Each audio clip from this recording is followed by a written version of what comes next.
वह तो गवर्नमेंट साहब जीवकांड की लेशा मार्गना में क्षेत्र अधिकार में आगे बढ़ने से पहले थोड़ा सा क्षेत्र का रिवीजन कर लेते हैं 5-10 मिनट में, और फिर आगे आज हम उपपाद क्षेत्र की चर्चा करेंगे गाथा क्रमांक 544 के माध्यम से।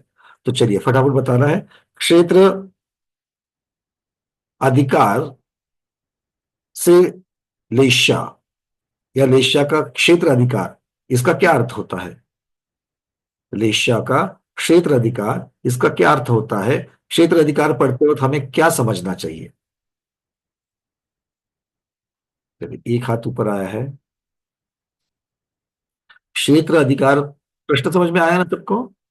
हाँ। क्षेत्र अधिकार समझ पढ़ते वक्त हमें किस चीज का ध्यान रखना चाहिए, किसकी तरफ हमारा लक्ष्य क्या होना चाहिए, या हमें क्या समझना है इसमें? हेमांगी दीदी, सबसे पहले आपका हाथ ऊपर था, बोलिए।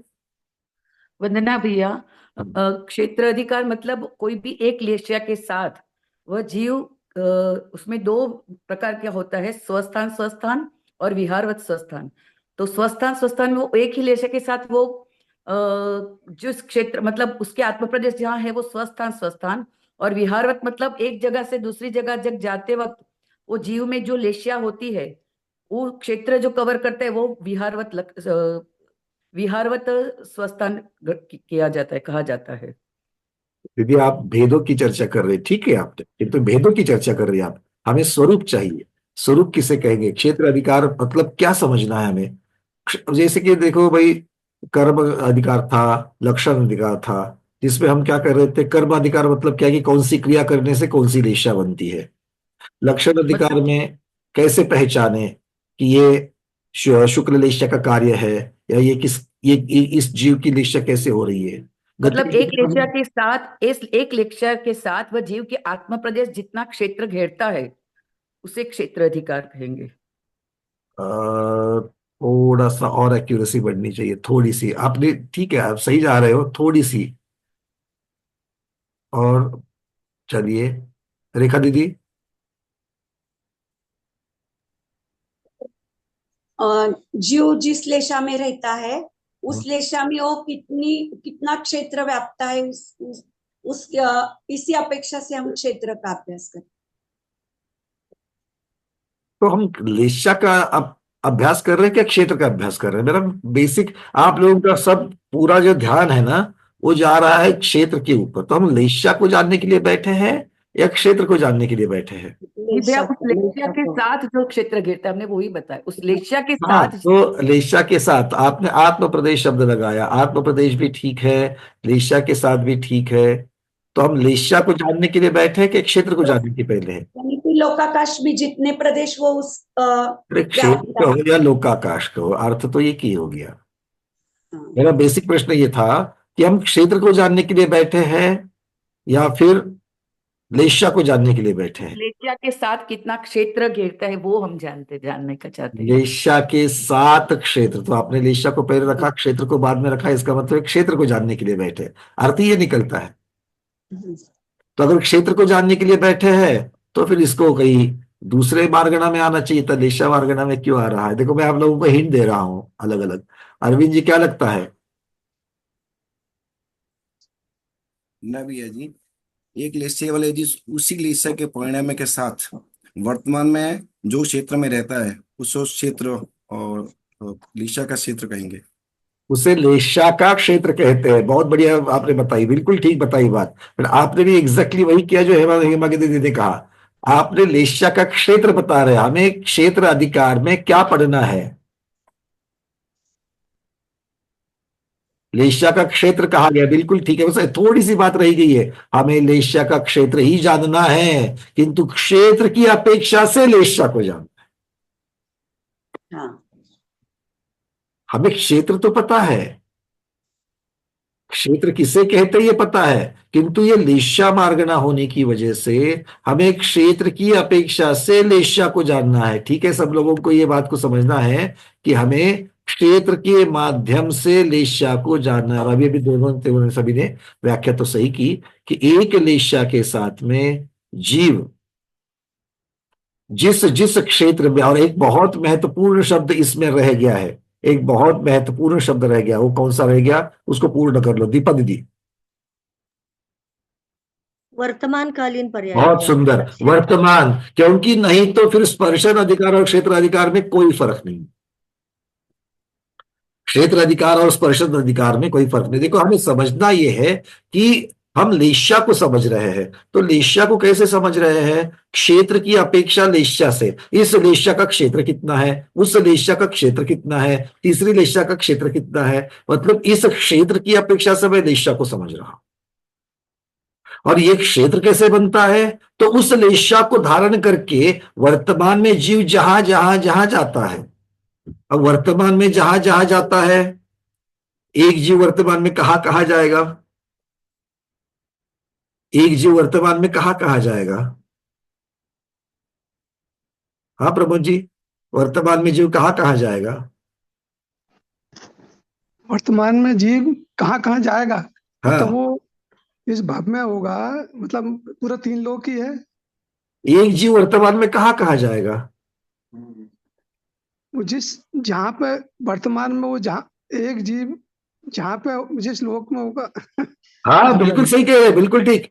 जिस जहां लोक में होगा होगा वही होगा, क्योंकि वही होगा। वर्तमान की बात चल रही है और एक जीव की बात चल रही है। नाना जी, जीव तो अलग अलग जगह पर होंगे, बिल्कुल नाना बिल्कुल। जीव तो अलग अलग जगह पर होंगे, एक जीव तो एक ही जगह पर होगा। वर्तमान कितना होता है भाई? वर्तमान कितना होता है?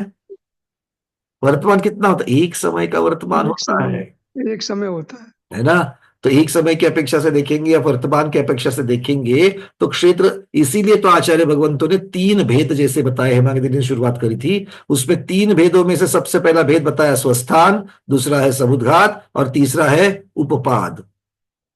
ये अलग अलग जीव जब करते हैं तो अलग अलग जीवों की अपेक्षा से इसको वर्तमान देखा जाएगा। अब चूंकि समुद्घात होता ही अंतर मुहूर्त का है, अब चूंकि होता ही समुद्घात अंतर मुहूर्त का है, तो अंतर मुहूर्त या वर्तमान अंतर मुहूर्त माना जाएगा। इस वर्तमान में अंतर मुहूर्त में नाना जीवों की अपेक्षा से वर्णन वहां पर आ जाएगा, क्योंकि एक जीव की अपेक्षा से वर्णन हो पाएगा क्या? नहीं हो पाएगा। ठीक है, अगर एक जीव की अपेक्षा से करेंगे तो कौन से जीव की अपेक्षा से करेंगे? एक मारणांतिक समुद्घात यहां से यहां कर रहा है, दूसरा मारणांतिक समुद्घात यहां से वहां कर रहा है। ठीक है, समझ में आ रही बातें? तो क्षेत्र की अपेक्षा से लेशाओं को जानना या लेशा के क्षेत्र की अपेक्षा क्या कहलाता है, इसकी अपेक्षा ये हमको जानना है क्षेत्र अधिकार में। भाई सबको समझ में आ रही क्या बातें, कि और ज्यादा मैंने कंफ्यूजन बढ़ा दिया? चेहरे तो ऐसे हो रहे कि भैया अभी तक रविवार की छुट्टी खत्म नहीं हुई है। हो गई है ना? अच्छा, सिद्ध चक्र विधान चल रहे हैं। अरविंद जी, एग्जैक्ट डेफिनेशन वही है जो आपने कही। किसी एक लेशा के साथ में वर्तमान में नाना जीव जिस क्षेत्र में रहते हैं उस क्षेत्र को लेशा का क्षेत्र कहते हैं। और आपने सिर्फ एक बात, उत्तरार्ध उस अर्थ का, उस प्रश्न उत्तर का रह गया था कि क्षेत्र की अपेक्षा से लेशाओं को जानना, ये लेशा अधिकार कहलाता है, लेशा का क्षेत्र अधिकार कहलाता है। ठीक है, तो हमें जानना क्षेत्र की अपेक्षा से लेशाओं को, अंतिम ध्येय हमारा लेशा को जानना है, क्योंकि ये लेशा मार्गना चल रहा है। और लेशा को जानना मतलब किसको जानना है? मार्गणाओं में किसको जानते हैं? इंद्रियों को, लेशा को, गति को नहीं, इनके माध्यम से जीव को जानते हैं। तो लेशाओं के माध्यम से जीव कहां कहां होता है, कौन कौन से क्षेत्र में होता है, इसकी चर्चा इस प्रकरण में आ रही है। चलो भाई जल्दी से, स्वस्थान के 2 भेद तो हो गए, स्वस्थान स्वस्थान और विहारवत स्वस्थान। जल्दी से स्वस्थान की भाषा कौन बताएगा? स्वस्थान स्वस्थान स्वस्थान किसे कहते हैं क्षेत्र में? स्वस्थान स्वस्थान, कनक मना दीदी। अन्ना भैया जी, जो व्यक्ति जिसकी जितनी अवगाहना होती है उतनी जगह को जितना घेरता है लिशा सहित, वो देखो भाई, क्षेत्र आप लोगों स्वस्थान है। के उत्तर गोमट सार जीवकान के उत्तर लगने चाहिए। ऐसा नहीं लगना चाहिए कि अयोध्या में भैया जी मिले और उनसे चर्चा करते वक्त जैसे हम लोग बात करते हैं वैसे उत्तर नहीं लगने चाहिए। जीव की जितनी अवगाहना है और वो जिस जगह पे है, जिस जगह घेर रहा है उतना उसका किस क्षेत्र जगह पर, स्वस्थ। मतलब किस जगह पर? आकाश में जितनी जगह घेरता है। एक एक बहुत महत्वपूर्ण शब्द रह गया दीदी आपका। ठीक है, कोई बात नहीं, आपके उत्तरों का मैं निषेध नहीं कर रहा हूं। आप बिल्कुल सब लोग अच्छे अच्छे बता रहे हो, 100% मार्क्स नहीं मिल सकते इनसे, कुसुम चावला दीदी, मुंबई। पन्ना भैया जी, हम्म। अपने उत्पन्न होने के ग्राम, नगर अथवा अरण्य में उठना बैठना, चलना आदि, व्यापार आदि युक्त होकर रहना स्वस्थान स्थान है। मतलब अपने गांव में दुकान खोलेंगे तो स्वस्थान स्वस्थान, दूसरे के गांव में जाकर के दुकान खोलेंगे तो स्वस्थान विहार अवस्था। हाँ, सही है ना। व्यापार करना मतलब क्या है? आपने पीडीएफ तो पढ़ ली, उसका अर्थ हमने गलत लगा दिया दीदी। आपने पीडीएफ तो पढ़ ली, हमने अर्थ नहीं बड़ा गलत लगा दिया। आपने व्यापार बोला इसलिए हमें समझ में नहीं आया। व्यापार का अर्थ क्या करो? अपने, देखो आपने क्या कहा, अपने उत्पन्न होने के ग्राम में ही व्यापार करना। अ, व्यापार मतलब क्या करना है? अरे वर्ड नहीं आ रहा है। क्रिया करना, ठीक है। व्यापार करते यहाँ पर क्रिया ऐसे लेना, क्या सोना करना। उठना बैठना आदि व्यापार। व्यापार का अर्थ होता है क्रिया, ठीक है। चलिए,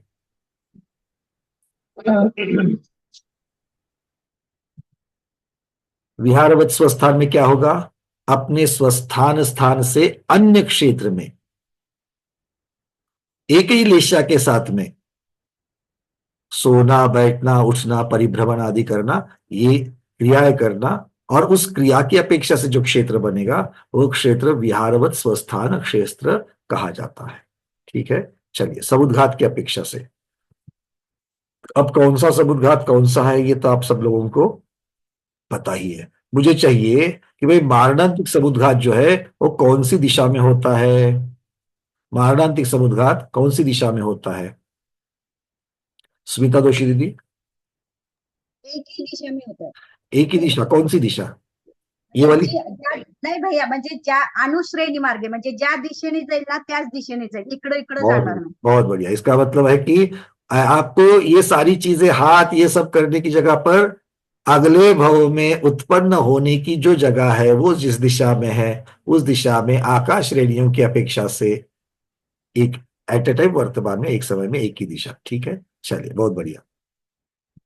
अब जो मारणांतिक समुद्घात है वो कौन सी गति के जीव करते हैं? कुसुम दीदी, कलकत्ता।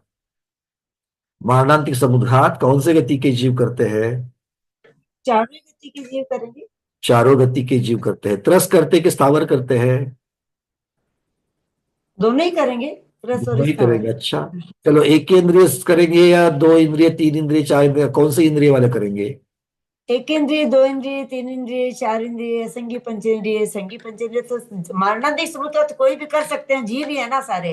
तो मतलब कोई भी गति के, कोई भी इंद्रिय कोई भी वाले, गति मन के वाले, जीव बिना कर वाले सकते हैं. सारे कर सकते हैं। बहुत बढ़िया। अच्छा, ये सारी इतनी चर्चा चल रही है मारणांतिक समुद्घात की, शोभा अजगर दीदी जरा हमको बता देना कि ये मारणांतिक समुद्घात होता क्या है? अपने मृत्यु से पूर्व जहाँ नया हम जन्म लेने वाले हैं उस स्थान को स्पर्श करके आना, यह मारणांतिक समुद्घात कहलाएगा। बहुत बढ़िया, मैं तो बहुत खुश हो जाऊंगा खुद पूरे सदैह जाकर के उसको अगर मैं स्पर्श करके आऊंगा तो। स्पर्श नहीं नहीं, में उसके आपने क्रिया तो बताई, क्रिया करता कौन है यही आप रह गया आपका। हाँ, नहीं, कुछ आत्म प्रदेश निकल के उस स्थान को छूकर आएंगे, वो मारणांतिक समुद्घात कहलाएगा। तो समुद्घात शब्दों में मूल शरीर को ना छोड़ते हुए आत्म प्रदेशों का हाँ, मूल शरीर को निकल ना। करके उस स्थान को छू करके आना, ये बहुत महत्वपूर्ण शब्द है। इसको निकाल दोगे तो सब कोई, और आप इसके पहले कुसुम दीदी ने बता दिया कि कोई भी कर सकता है, तो सब लोगों की लाइन लग जाएगी, है कि नहीं? मारणांतिक समुद्घात, मरण जब होगा सब होगा, तो उसके पहले हम जाकर के स्वर्गत्व को देख करके आ जाते हैं।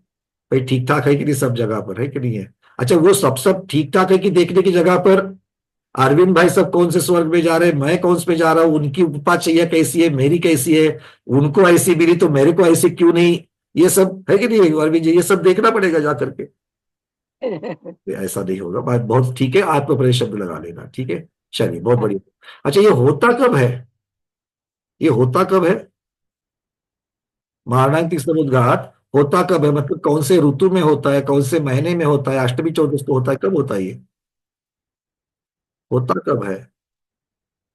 अर्चना दीदी भरूच बताइए। वंदना भैया जी, जब मरण काल आता है उसके अंतर मुहूर्त पहले. मरण के अंतर मुहूर्त पहले। बहुत बढ़िया, चलिए अब सब लोग अपना अपना माइक बाद में बंद कर लेना। अब मुझे चाहिए गुणस्थान, ठीक है। चलिए, मारणांतिक समुद्घात की बात चल रही, तो मारणांतिक समुद्घात के गुणस्थान पहले समझ लेते हैं। तो भाई, मारणांतिक गुणस्थान के समुद्घात कौन कौन से हैं? पूर्णिमा जी, दाहोद। पहला, दूसरा, चौथा, हम्म, पांचवा, छठा ने सात, सातवा, बिल्कुल सही जा रहे हैं, बोलिए बोलिए, बिल्कुल ठीक जा रहे हैं। हाँ सातवा, फिर 8, 9, 10, 11, और फिर 12वें में मरण नहीं है, 13वें में नहीं है, और 14वें में फिर डायरेक्ट नहीं है, यानी कि 12 तक ही है। 13वें में तो फिर केवल देखो, आप अपने क्या होता है, बहुत बार चलते चलते चलते चलते अपनी ही पूंछ में अपनी पाँव अटक जाता है ना, क्योंकि हम लोग पूंछ तैयार कर लेते हैं। आप बिल्कुल सही जा रहे थे, 8, 9, 10, 11 हो गया। अब उसको सिर्फ उपपा उपशेष उपशम श्रेणी के गुणस्थान कह के छोड़ देते तो पूंछ नहीं बनती थी। आपने 12वां 13वां की तरफ चल गई तो पूंछ बन नहीं गई। नहीं, 12वां में तो मरण है ही नहीं। हाँ, तो 12वां मरण नहीं, 13वें में कहा नहीं है। उसकी चर्चा ही नहीं करनी थी ना, 12वीं की चर्चा करनी तो 13वें की करनी, बस उसका बदनाम ही नहीं लेना था।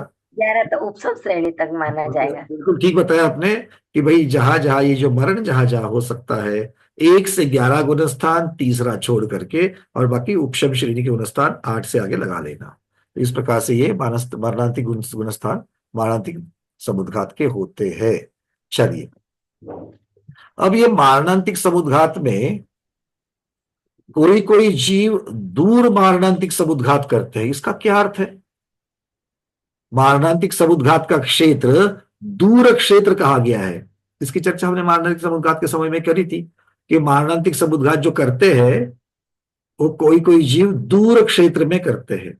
तो दूर क्षेत्र में मारणांतिक समुद्घात करना, इसका अर्थ क्या किया था?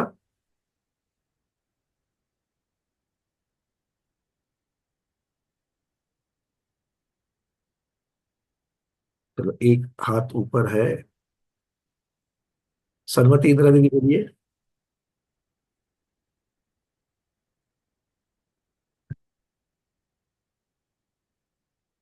अनम्यूट करिए दीदी। ज्यादातर मोड़े वाले, मतलब 3 मोड़े वाले विग्रह गति में मरण करने। नहीं नहीं, मोड़े वाले, मोड़े से ये बात बताई नहीं जाएगी कि वो दूर क्षेत्र है। मोड़े से ये बताया जाएगा कि जहां से निकलना है और जहां पहुंचना है वो सीधे रास्ते में नहीं है, इतना बताया जाता है मोड़ा। आप भैया जी, 1 मोड़े वाले गति में जाने वाले को क्षेत्र कम होता है और 3 मोड़े वाले के ज्यादा होता है। अब एक बात बताओ दीदी आपको, आपने कहा कि 1 मोड़े वाले को क्षेत्र कम होता है, ऐसे हम वही कह रहे हैं कि जो क्षेत्र सीधे श्रेणी में, आकाश की पंक्ति में, आकाश की श्रेणी में सीधे जहां पर जाया जा सकता है, मतलब पहुंचने की अपेक्षा से सीधा है या और टेढ़ा है, आकाश पंक्तियों की अपेक्षा से, उसकी अपेक्षा से मोड़े कितने लगे या नहीं लगेंगे ये इसका निर्णय हो जाएगा। किंतु दूर अंतर है या कम अंतर है, इसकी अपेक्षा से नहीं होगा। जैसे कोई मुनि महाराज समझ शिखर जी पर बिल्कुल बैठ गए हैं, अब वो अंतिम समाधि में है, चतुर्थ काल है समझ लेना, और वो श्रेणी आरोहण करके उपशम श्रेणी चढ़ गए, और 11वें गुणस्थान में उसके उनकी आयु पूर्ण हो गई, वो सर्वार्थ सिद्धि जा रहे हैं। अब आप बताओ, सर्वार्थ सिद्धि के कहा जाना है उनको? सर्वार्थ सिद्धि, और सर्वार्थ सिद्धि हमारे जम्बू द्वीप से कहाँ है? कहाँ है? बिल्कुल एग्जैक्टली ऊपर। ये भी 1,00,000 योजन, वो भी 1,00,000 योजन, और सीधे सीधे निकल जाएंगे। तो उनको कितने राजू चले गए? वो ऑलमोस्ट 7 राजू, कुछ कम 7 राजू रुजुगति से जा सकते हैं एक समय में, ठीक है। और कोई जीव उत्तरस नाली के बाहर जन्म लेने के लिए जा रहा है, वहां पहुंचने के लिए किसी को मोड़ा लेकर के जाना पड़ रहा है, और बिल्कुल नजदीक है। तो अंतर देख लेना। है ना। सर्वार्थ सिद्धि ऐसा का नहीं ज्यादा होगा। पूरा लेना पड़ रहा है मतलब ज्यादा दूर जा रहे, नहीं, ऐसे इसकी परिभाषा नहीं कर सकते। अंतर के हिसाब से अब आपको मैं दूसरा उदाहरण दे रहा हूं, सब लोग सुन लो इसको। अगर मान लो एक मनुष्य है, वो मर करके चारों गति में जा सकता है, मनुष्य मर करके चारों गति में जा सकता है। अगर मान लो उसे मनुष्य गति में जाना है, मनुष्य मर करके मनुष्य गति में जाना है, तो वो कितना डिस्टेंस जाएगा, कितना कितना अंतर जाएगा ज्यादा से ज्यादा, विचार करना है आपको। एक जीव, क्योंकि ये सारी मैं उपपाद की भूमिका बना रहा हूं। अगर मान लीजिए कोई मनुष्य मरता है और उसको मनुष्य में ही उत्पन्न होना है, तो वो ज्यादा से ज्यादा कितना दूर जन्म ले सकता है, कितना अंतर होगा उसका, दीपा दीदी। उसका अंतर ही नहीं निकलेगा ज्यादा, क्यों बोले तो मध्यलोक में ही वो तो जा रहा है। अढ़ाई द्वीप में है और अढ़ाई द्वीप में ही जाएगा, अंतर निकलेगा नहीं निकलेगा ऐसा नहीं कह सकते, पर बहुत कम निकलेगा। बहुत थोड़ा निकलेगा, बहुत कम निकलेगा। अढ़ाई द्वीप मनुष्य कहाँ होते हैं, मनुष्य कहाँ, मनुष्य लोक में, मनुष्य लोक में, और मनुष्य लोक तो मनुष्य हो रहा है, तो मनुष्य मर करके मनुष्य कौन सा होता है, कर्म भूमि वाला होता है या भोग भूमि वाला होता है, भोग भूमि वाला। भोग भूमि वाला मर करके मनुष्य हो जाएगा, पूर्णिमा दीदी। या यानी कि मनुष्य तो मनुष्य मर के मनुष्य मरेगा तो भोग भूमि में जाएगा वो ने? देव में जाएगा। कर्म भूमिया मर करके भोग भूमिया मनुष्य बनेगा, या भोग भूमिया मनुष्य मर करके कर्म भूमिया बनेगा, या भोग भूमिया मर भोग भूमि वाला तो देव गति में ही जाएगा नियम से। हम वही पूछ रहे थे, हम वही पूछ रहे, इसका मतलब है भोग भूमिया मर करके तो मनुष्य नहीं बनेगा, कर्म भूमिया ही गति में जाएगा, तो बन सकता है। और कर्म भूमि कहाँ कहाँ है, अढ़ाई द्वीप में आप लोग जानते हो, 5 भरत, 5 ऐरावत और 5 विदेह, ये 15 कर्म भूमियां हैं। और 15 कर्म भूमि से मर करके या तो 15 कर्म भूमि में पैदा होगा या तो फिर भोग भूमियों में पैदा होगा। अब 30 भोग भूमियां हैं, वो 30 भोग भूमि में हो जाएगा, तो इसका मतलब है कि अढ़ाई द्वीप से अढ़ाई द्वीप में ही जाएगा। तो ये जो अंतर है ये कितना होगा, 45 लाख योजन के अंदर ही होगा। कितना होगा, 45 लाख योजन के अंदर ही होगा, आया ना। और अगर क्षेत्र बनाएंगे तो थोड़ा सा मोड़े का लगा लेना और उसमें थोड़ा बहुत, तो इसका अर्थ ये हो गया कि मनुष्य मर करके अगर होगा, तब बच्चों मनुष्य बन करके अगर तिर्यंच बनना है, दूसरी पॉसिबिलिटी, मनुष्य मर के तिर्यंच होना है तो कहां होगा, ज्यादा से ज्यादा स्वयं रमण द्वीप के पूर्व भाग में, मध्यलोक में पूर्व भाग में स्वयं रमण द्वीप में है, या समुद्र में निकल करके वहां से पश्चिम दिशा के स्वयं रमण समुद्र में अगर उसको पैदा होना है तो ज्यादा से ज्यादा कितना लंबा हो जाएगा, तिर्यंच मर के तिर्यंच होना चाहता है तो ज्यादा से ज्यादा 1 राजू हो जाएगा। बात समझ में आ रही है, आंखों के सामने भूगोल आ रहा है कि नहीं आ रहा है, आ रहा है। स्वयं रमण समुद्र से ही स्वयं रमण समुद्र में पूर्व से पश्चिम में या दक्षिण से उत्तर में 1 राजू हो जाएगा। अब अगर मनुष्य, मतलब मनुष्य से मनुष्य बनने से मनुष्य से तिर्यंच बनना, ज्यादा अंतर निकल सकता है। सभी जीव ऐसा नहीं करेंगे, बट उत्कृष्ट अंतर निकालना है तब कोई जीव मर करके इस प्रकार की हम लोग कल्पना कर सकते हैं। अब मनुष्य मर करके अगर मान लो देव होना चाहता है तो कितना अंतर बनेगा, मनुष्य मर करके देव बनना चाहता है कुछ कम 7 राजू, अभी भी सर्वार्थ सिद्धि की चर्चा करे थे। और अगर मनुष्य मर करके नारकी बनना चाहता है तो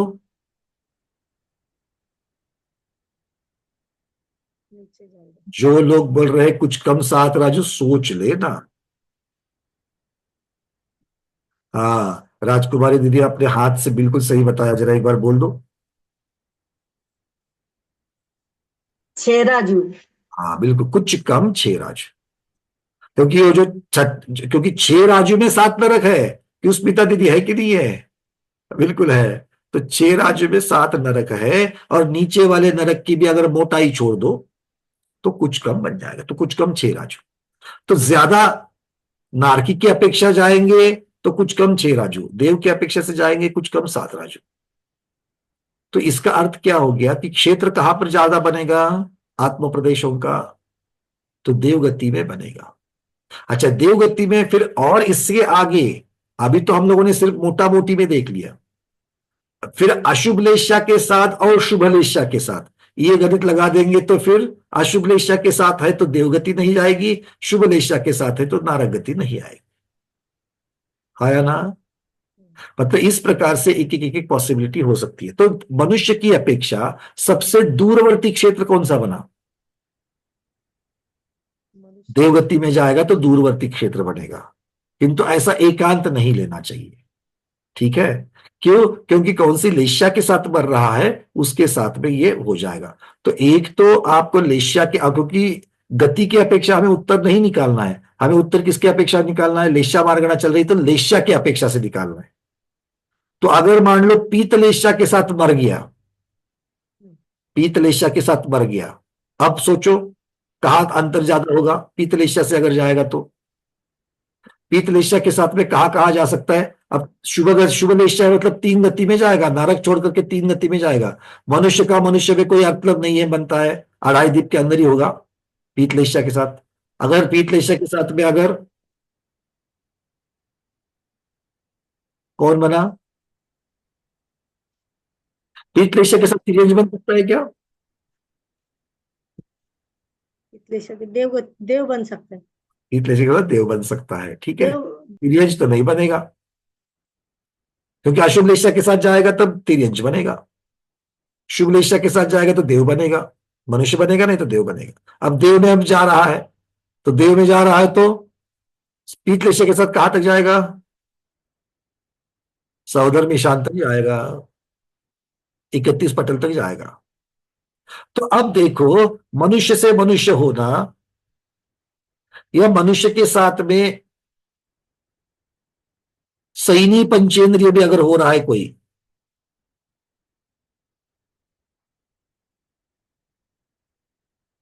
सैनी पंचेंद्रिय मनुष्य अगर हो रहा है तो वहां पर उसकी अपेक्षा से देखेंगे। अब ये 3 गति की अपेक्षा से देखेंगे, मनुष्य, तिर्यंच और देव, इनकी अपेक्षा से देखोगे, क्योंकि हम चर्चा कर रहे हैं दूर क्षेत्र की।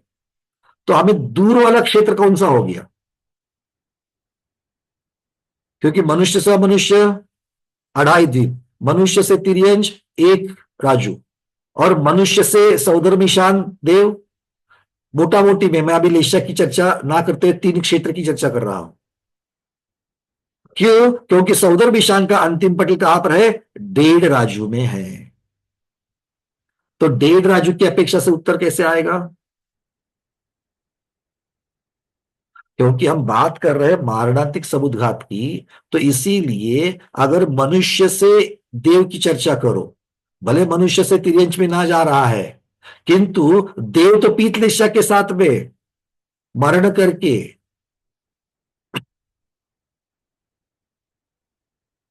फिर जाकर के अशुभ में गिर सकते हैं कि नहीं गिर सकते हैं?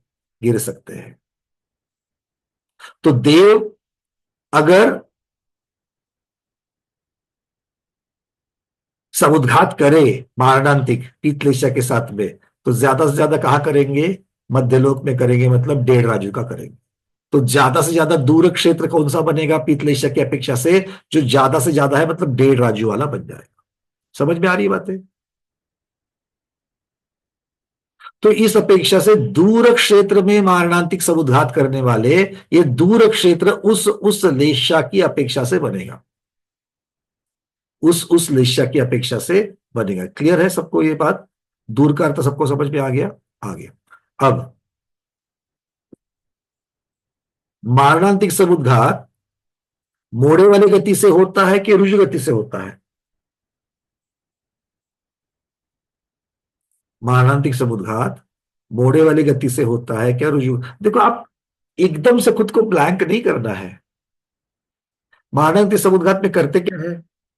जहां पर नया जन्म लेना है वहां जाकर के आत्म प्रदेश स्पर्श करके आएंगे। अब आत्म प्रदेशों को जाने के लिए रास्ता कौन सा है? उनके रास्ते बने हुए हैं। जैसे रेलगाड़ी अपनी पटरी को छोड़ करके रास्ते पर नहीं जाती है, दूसरे रास्ते पर जाती है क्या? नहीं जाती है। बिल्कुल अपने नाक के जैसे पटरी बिछाई गई है वैसे ही जाती है। वैसे ही हमारा आत्म प्रदेश भी है ना, आकाश की पंक्तियां बिल्कुल लगी हुई है, तो आकाश की पंक्ति के हिसाब से ही जाएगा। और अगर वहां पर जाते वक्त अगर उसे मोड़ा लेना पड़े तो मोड़े के साथ जाएगा, अगर मोड़ा लेने की जरूरत नहीं है तो सीधे जाएगा। क्लियर है? चलिए, तो इस प्रकार से इसको समझते हैं। इसका मतलब है मारणांतिक समुद्घात मोड़े वाली गति के साथ भी किया जा सकता है और बिना मोड़े वाली गति के साथ किया जा सकता है। बिना मोड़े वाली गति को रुजु गति कहेंगे, मोड़े वाली गति को विग्रह गति कहेंगे। विग्रह गति के 3 भेद कौन से हैं? फटाफट बताना है। सारिका दीदी, वैजापुर। विग्रह गति के भेद।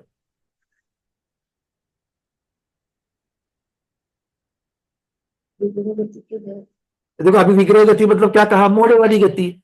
तो उसके भेद कौन कौन से मोड़े की उपमा दी गई है वो बताओ। 1 मोड़े वाली, 2 मोड़े वाली और 3 मोड़े वाली। बिल्कुल। अब उसे एकम। बताओ, 1 मोड़े वाली को क्या कहते हैं? जैसे हाथ की हथेली से पानी गिरता है तो यहां से यहां तक 1 मोड़ा होता है, प्राणी मुक्ता, है कि नहीं है? दूसरी है मांगलिका, हल के जैसी 2 मोड़े वाली। और तीसरी 3 मोड़े वाली के से ज्यादा मोड़े वाली गोमुद्रिका। इतना इजी है। अगर मैं इस तरीके से अपनी धारणा में रखूंगा तो ही फिर कह सकते हैं रात को 2 बजे उठाओ, तो भी हम बता सकते हैं। दोपहर के 2:30 बजे उठाओ तो भी बता सकते हैं। अभी 2:30 बज रहे थे, 2:45 बज रहे। ठीक है, चलिए, बहुत बढ़िया। अब बताइए, अब मारणांतिक समुद्घात, अब और बची हुई चर्चा जो है आगे करेंगे। अच्छा, मारणांतिक समुद्घात, ऐसा भी बात कभी हो सकती है क्या कि भाई मारणांतिक समुद्घात कर रहे हैं और सारे के सारे आत्म प्रदेश अभी बाहर है? सारे मतलब जितने बाहर गए थे उतने, कुछ अंदर है, और आयु पूर्ण हो जाए,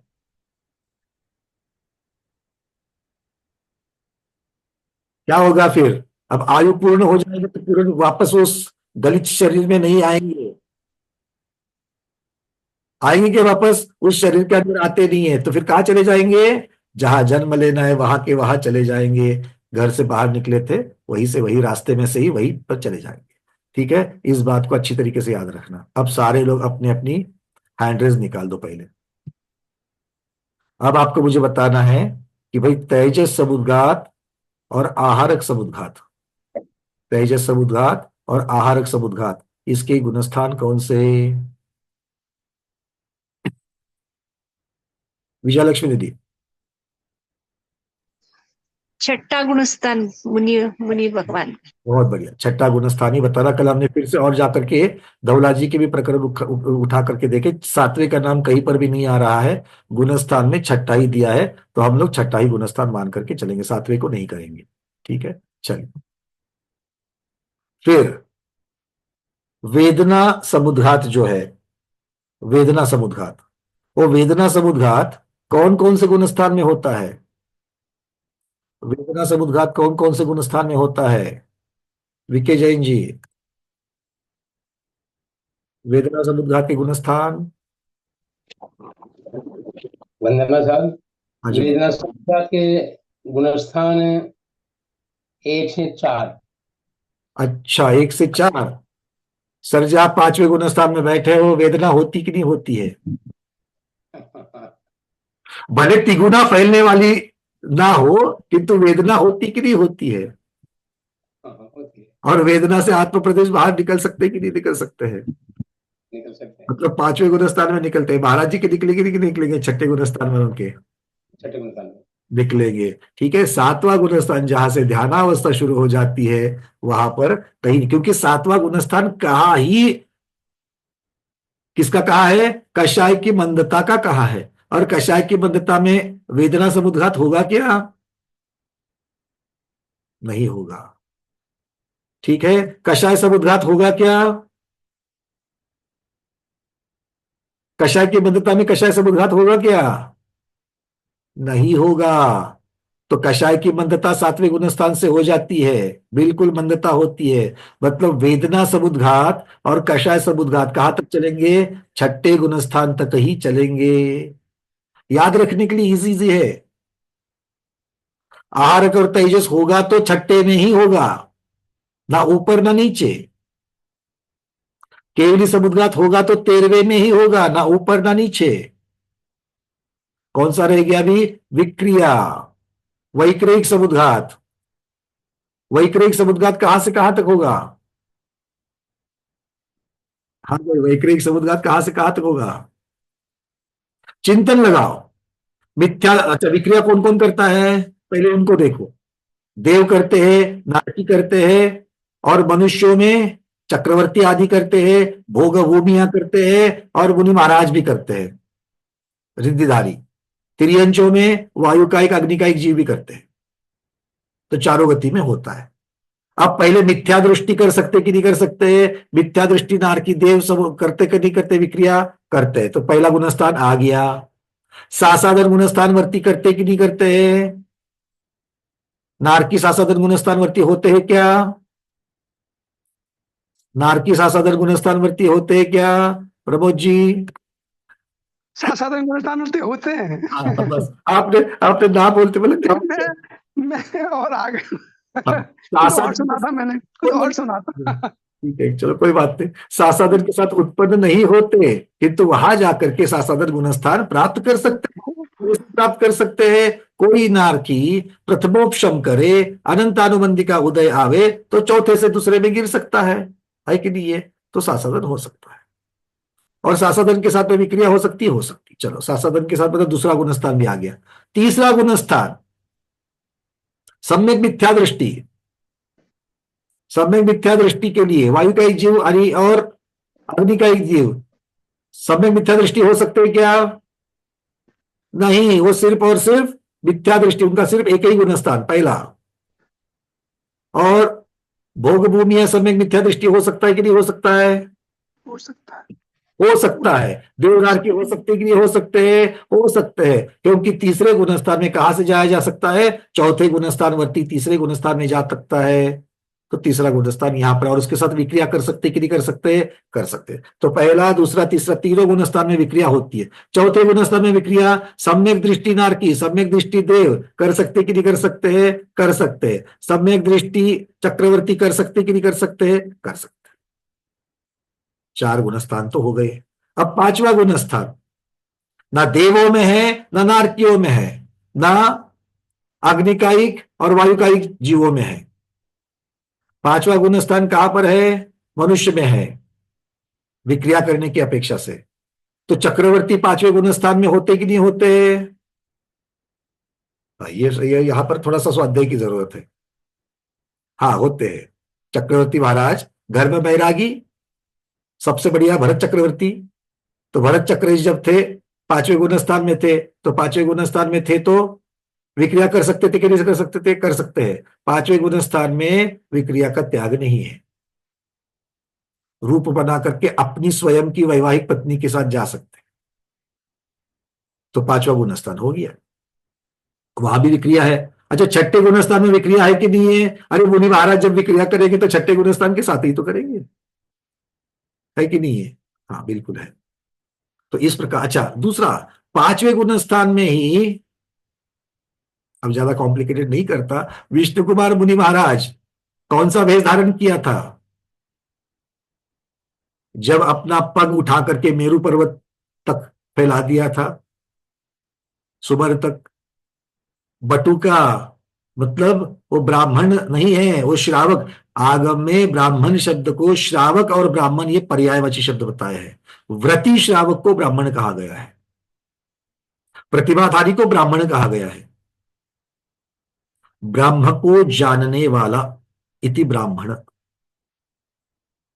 ब्रह्म मतलब कौन? आत्मा।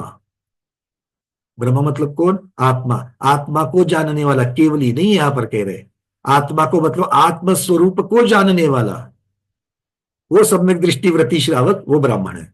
ठीक है, तो इस प्रकार से ये पांचवा गुणस्थान भी है, छठा गुणस्थान भी, इसके साथ में विक्रिया कर सकते हैं।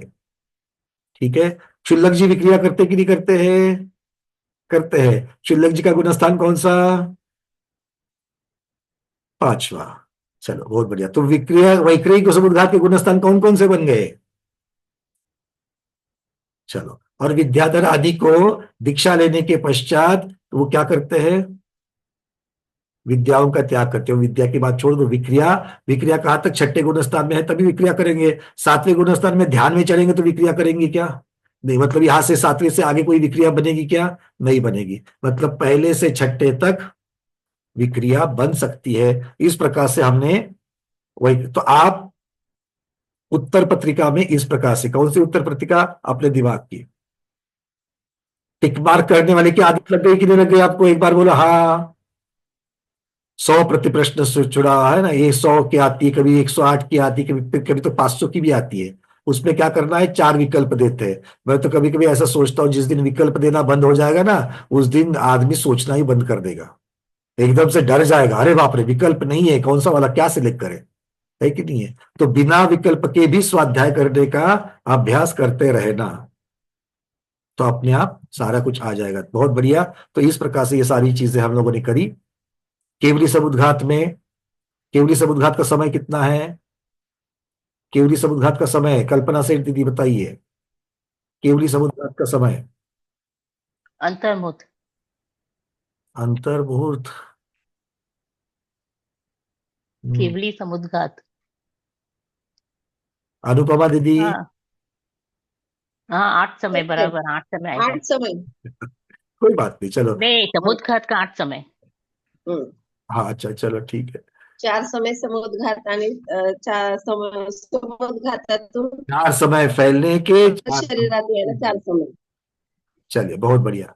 ये फैलना और सिकुड़ना प्रति पर्याय की अपेक्षा से कौन बताएगा? प्रति पर्याय मतलब ये इस अवस्था में एक समय, इस अवस्था में एक समय, इस अवस्था में एक समय, ये कौन बताएगा? 8 के 8 अवस्थाएं बतानी है, जिन्होंने आपको उत्तर नहीं दिया।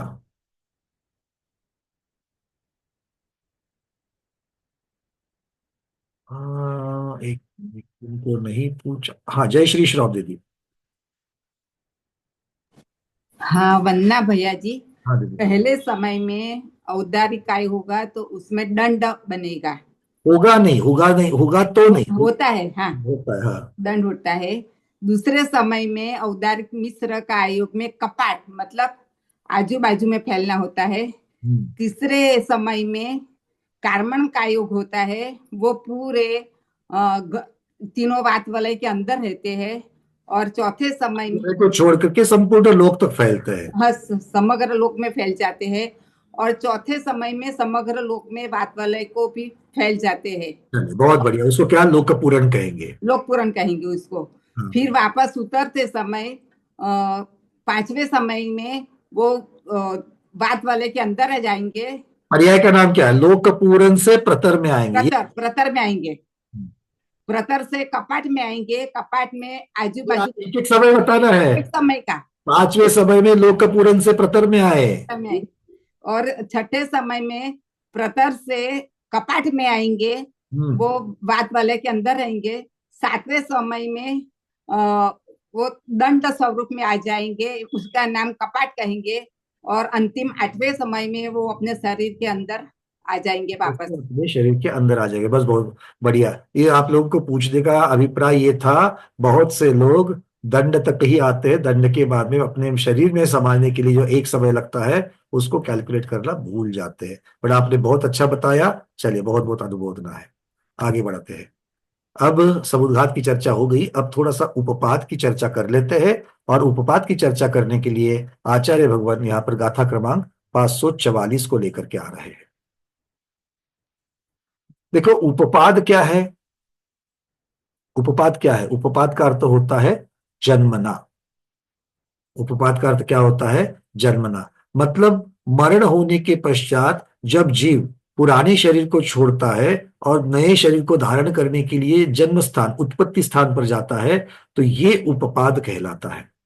और ये उपपाद की अवस्था जो है, ये जीव के ऊपर है कि वो मोड़े के साथ जाएगा या फिर सीधे रुजुगति से जाएगा। वो तो क्षेत्र की चर्चा हो गई, किंतु समय की अपेक्षा से उपपाद का समय एक समय माना गया है। उपपाद का समय एक समय ही माना गया है। अब ये मत बोलना कि मोड़े वाले जाएंगे तो एक समय में कैसे बैठेंगे, तो फिर रुजुगति वाले को ही उपपाद कहेंगे, नहीं। उपपाद अंतिम एक समय जो है वहां पर उसी को उपपाद कहा गया है, या फिर मरण के पश्चात का प्रथम समय उपपाद कहा गया है। तो अब रुजुगति से जो जाएगा वो रुजुगति वाले की क्षेत्र कितना बनेगा, रुजुगति वाले का क्षेत्र कितना बनेगा? मरण के समय अपनी अवगाहना के साथ था, अगली समय में अपनी अवगाहना के साथ ही है। तो कोई क्षेत्र, कितना क्षेत्र बना? वो आत्म प्रदेशों का अपनी अवगाहना प्रमाण ही बना। क्यों? क्योंकि जब नई जगह पर जब जीव जाता है तो पुरानी अवगाहना प्रमाण ही जाता है, उसी आकार को धारण करके जाता है, गत्यानुपूर्वी अनुपूर्वी कर्म की अपेक्षा से। तो अनुपूर्वी कर्म की अपेक्षा से क्या होता है? जो पुराना आकार है उसी आकार के साथ में जाता है, मतलब उसी अवगाहना के साथ जाता है। तो उसी अवगाहना के साथ जो क्षेत्र बनेगा वो क्षेत्र बनेगा। अब जब मोड़ा लेकर के जब जाएगा, तो मोड़ा लेकर के अगर जाएगा तो भी कितना बनेगा? एक समय में, एक समय में कितना बनेगा? अवगाहना प्रमाण ही तो बनेगा। किंतु ये एक ऐसी घटना होती है कि जिसमें भी जीव का आयु पूर्ण होकर के मरण होता है और फिर उसमें भी वो उपपाद की अवस्था बनती है, और वो है मारणांतिक समुद्घात, जिसकी चर्चा हमने पहले करी। मारणांतिक समुद्घात में जीव के आत्म प्रदेश जो बाहर फैले हैं वो वापस अपने मूल शरीर में आने से पूर्व अगर मरण को प्राप्त हो जाएंगे तब क्या क्या होगा, जरा देखो तो। कुछ आत्म प्रदेश कहां पर है? जहां जिस स्थान पर जाना है उस स्थान को लगे हुए हैं। कुछ आत्म प्रदेश अब वो मोड़े से लगा हुआ है, एक मोड़ा, दो मोड़े आदि मोड़े से वो लगा हुआ है। मतलब पहले मोड़े में कोई आत्म प्रदेश है, फिर दूसरे मोड़े में जो आत्म प्रदेश है, कुछ आत्म प्रदेश उसके जीव के अंदर है।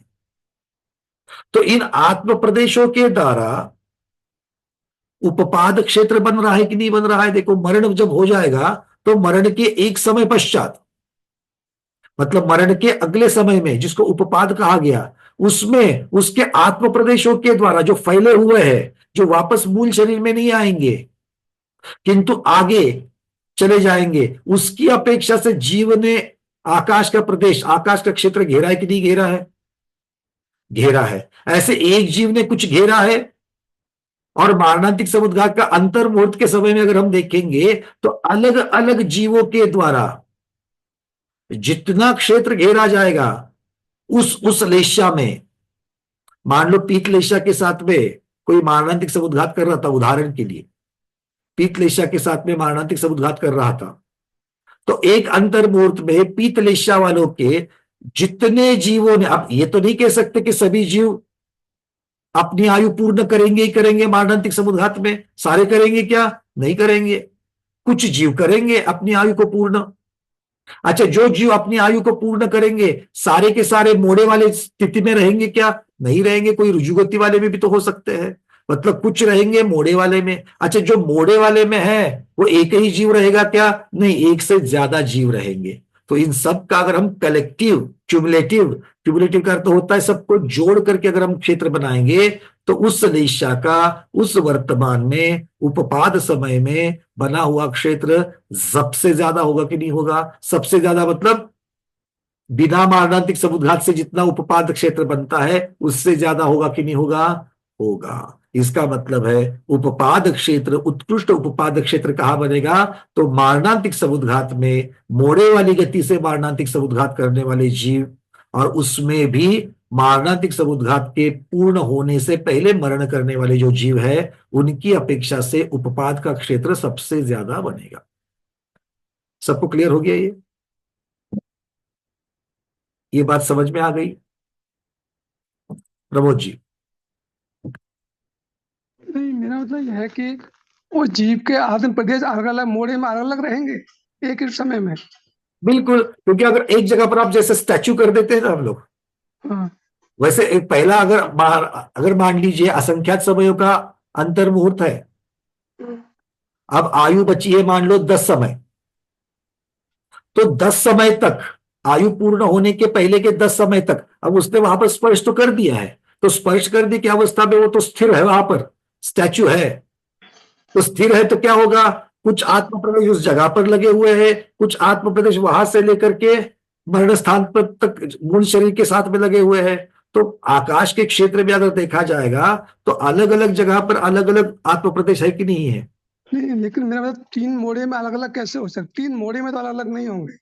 ये ठीक है कि एक कुछ आत्म प्रदेश वहां रहेंगे जहाँ छू के आया है, वहां से आ रहे हैं, कुछ यहाँ से इधर से आ रहे हैं, लेकिन अलग अलग आत्म प्रदेश में रहेंगे तो मतलब वो आत्म प्रदेश तीनों मोड़े में अलग अलग रहेंगे। अगर जा रहा है वो 3 मोड़े में अलग अलग रहेंगे, मतलब जीव तो अखंड ही है, जैसे किसी च्युइंगम खींच लेते हैं, हाँ जैसे च्युइंगम को या रबर को हम लोगों ने खींच लिया है, तो रबर के परमाणु सब जगह पर है कि नहीं है? अगर आत्म प्रदेशों को परमाणु जैसा माना जाए तो एक फैली हुई चिंगम के जैसे आत्म प्रदेश फैले हुए हैं, अखंड एक ही है जीव के, किंतु परमाणु की अपेक्षा से आत्म प्रदेश सब जगह पर लगे हुए हैं कि नहीं लगे हैं? मेरा मतलब यह कि इसका मतलब तीसरे मोड़े के बाद वो सारे मिल जाएंगे तब उत्पाद तब जन्म होगा उसका। नहीं, अब देखो उपपाद में एक समय में सारे पहुंचे ये जरूरी नहीं है, क्योंकि जो दूर क्षेत्र मतलब जितना लंबा है, एक समय में जितने पहुंचेंगे उतने पहुंचेंगे। तो जीव जन्म कुछ मतलब जीव जन्म जो ले रहा है, यहाँ पर चर्चा एक जीव की नहीं हो रही, एक जीव से ज्यादा जीवों की हो रही है। ठीक ठीक। और उसमें भी इसीलिए दूर क्षेत्र में जितने ज्यादा है उनकी अपेक्षा से क्षेत्र ज्यादा बनेगा, क्योंकि ये जरूरी नहीं है कि मारणांतिक समुद्रघात सब लोग एक ही जगह कर रहे हो। हाँ वो तो ठीक है, इसीलिए अभी अलग अलग जगह होंगे, अलग अलग जगह होंगे वो तो। हाँ, इसीलिए व्याख्या जब देखोगे तो आचार्य ने दूर क्षेत्र की अपेक्षा से लिया। ठीक है, चलिए विजयलक्ष्मी दीदी। वो समझ में नहीं आया कि मारणांतिक समुद्रघात से उपवाद का ज्यादा क्षेत्र कैसा होता है, वो क्या समझे? सभी वही रूट से जाते हैं ना आत्म प्रदेश। मारणांतिक समुद्रघात से उपपाद का क्षेत्र ज्यादा, ऐसा नहीं कहा मैंने। बिना मारणांतिक समुद्रघात के जो उपपाद करेंगे या तो रुजु गति से या तो विग्रह गति से, बिना मारणांतिक समुद्रघात के, तो उनकी कितने बन गया क्षेत्र? अवगाहना प्रमाण बन गया। तो वहां तो सिर्फ अवगाहना प्रमाण बन गया, और यहां पर चूंकि शरीर एक जगह पर था किंतु आत्म प्रदेश सब जगह फैले थे, तो उस आत्म प्रदेश की अपेक्षा से क्षेत्र बनेगा कि नहीं बनेगा? तो वो मारणांतिक समुद्रघात मतलब मारणांतिक समुद्रघात करने वालों का क्षेत्र ज्यादा रहता है और बिना मारणांतिक समुद्रघात कर उत्पाद पर पहुंचते उनका कम क्षेत्र रहता है, ऐसा मीनिंग? बिल्कुल ठीक। मारणांतिक समुद्रघात के साथ जो मरण कर रहे हैं या यूं कहिए जो उपपाद कर रहे हैं, उनका क्षेत्र बिना मारणांतिक समुद्रघात के से जो उपपाद कर रहे हैं उनसे ज्यादा बनेगा। हाँ करेक्ट, क्योंकि मारणांतिक समुद्रघात करते तो उनके आत्म प्रदेश उधर उपवाद तक, नीचे से उपवाद तक रहते हैं, ऐसा इसके लिए। किंतु वहां पर भी एक एक समय ही पकड़ना है। तो इसका अर्थ क्या हो गया कि एक जीव कितना कर रहा है, क्योंकि मारणांतिक समुद्रघात में एक ही जीव नहीं है, बहुत सारे जीव है अंतर मुहूर्त तक। और उसमें अगर एक एक समय वाली अगर आप लोग बात करेंगे, क्योंकि ये पहला वाला जीव है, इसने मारणांतिक समुद्रघात है, मारणांतिक समुद्रघात पूरा होने से पहले इसकी आयु पूर्ण हो गई, तो कितना क्षेत्र बना भाई? इतना क्षेत्र बना। और दूसरे वाले का इतना क्षेत्र बना, तीसरे वाले का इतना, किंतु तीनों के भी उपपाद क्षेत्र बने हुए हैं नाना जीवों की अपेक्षा, तीनों के भी उपपाद क्षेत्र बने हैं। तो कलेक्टिव उपपाद क्षेत्र कितना बना? जैसे अभी हम लोग सारे क्षेत्र जो निकाल रहे हैं, उन क्षेत्रों को भी वर्तमान की अपेक्षा से निकालो तो भी एक जीव की अपेक्षा से कोई नहीं निकाल रहा है। किसी का भी किसी के समय अगर निकाल रहे हो तो जीवों की अपेक्षा, ऐसा शब्द आ रहा है, तो जीवों की अपेक्षा मतलब नाना जीवों की अपेक्षा। ठीक है, तो ये क्यूमुलेटिव निकलेगा, इसलिए उपपाद क्षेत्र ज्यादा बनेगा। किसका? मारणांतिक समुद्रघात के साथ उपपाद करने वाले जो जीव है वो भी मारणांतिक में मोड़े वाली गति के साथ मारणांतिक समुद्रघात करके उपपाद करने वाले जो जीव है उनका क्षेत्र ज्यादा बनेगा। किसकी तुलना में? जो बिना मारणांतिक के उपपाद कर रहे हैं उनकी अपेक्षा से। इसका रीजन एक ही है कि वो मारणांतिक समुद्रघात करने के वालों के प्रदेश सब बाहर मोड़े रहते पर रहते इसके लिए। हाँ, वही रीजन है। बिल्कुल ठीक, बिल्कुल ठीक। और क्योंकि हमें चर्चा किसकी करनी है, आत्म प्रदेश शरीर के अंदर हो या शरीर के बाहर हो, वो कितना क्षेत्र बना रहा है, क्योंकि क्षेत्र कौन बना रहा है, जीव बना रहा है। लेशा तो किसकी क्या है? जीव की है। तो वो आत्म प्रदेश जो बाहर है उनकी भी तो निश्चय है, बरोबर। बस इस प्रकार से। हाँ रेखा दीदी। अभी हम उपपाद का क्षेत्र निकाल रहे हैं, तो मारणांतिक समुद्घात करने वाले जीवों की अपेक्षा से निकालेंगे मोड़ा गति वाले या रुजु गति वाले, तभी उत्कृष्ट या जघन्य क्षेत्र मिलेगा। और मारणांतिक समुद्घात नहीं करेंगे सभी जीव और वैसा ही उपपाद क्षेत्र निकालेंगे तो कैसा समझेंगे? देखो उपपाद तो अगर बिना मारणांतिक के उपपाद करोगे तो अवगाहना प्रमाण ही निकलेगा, उससे ज्यादा नहीं निकलेगा, क्योंकि उपपाद एक समय का होता है। तो हमेशा एक समय में जीव की अवगाहना, एक समय की अवगाहना जीव मरण समय में था, उसके अगले जगह पर जहां पर भी होगा। क्योंकि एक बात समझ दो, जो मारणांतिक समुद्घात किए बिना मरते हैं, विग्रह गति में कहीं पर भी हो, कोई भी मोड़े पर हो, क्या उनके आत्म प्रदेश फैले हुए होंगे? नहीं, समय में नहीं। तो एक साथ इकट्ठा गट्ठा चलेंगे ना, अपने आकार के साथ ही चलेंगे। मोड़े के पहले भी अपनी अवगाहना प्रमाण रहेंगे, मोड़े के बाद भी अवगाहना प्रमाण ही रहेंगे, वो फैल करके तो नहीं चलेंगे।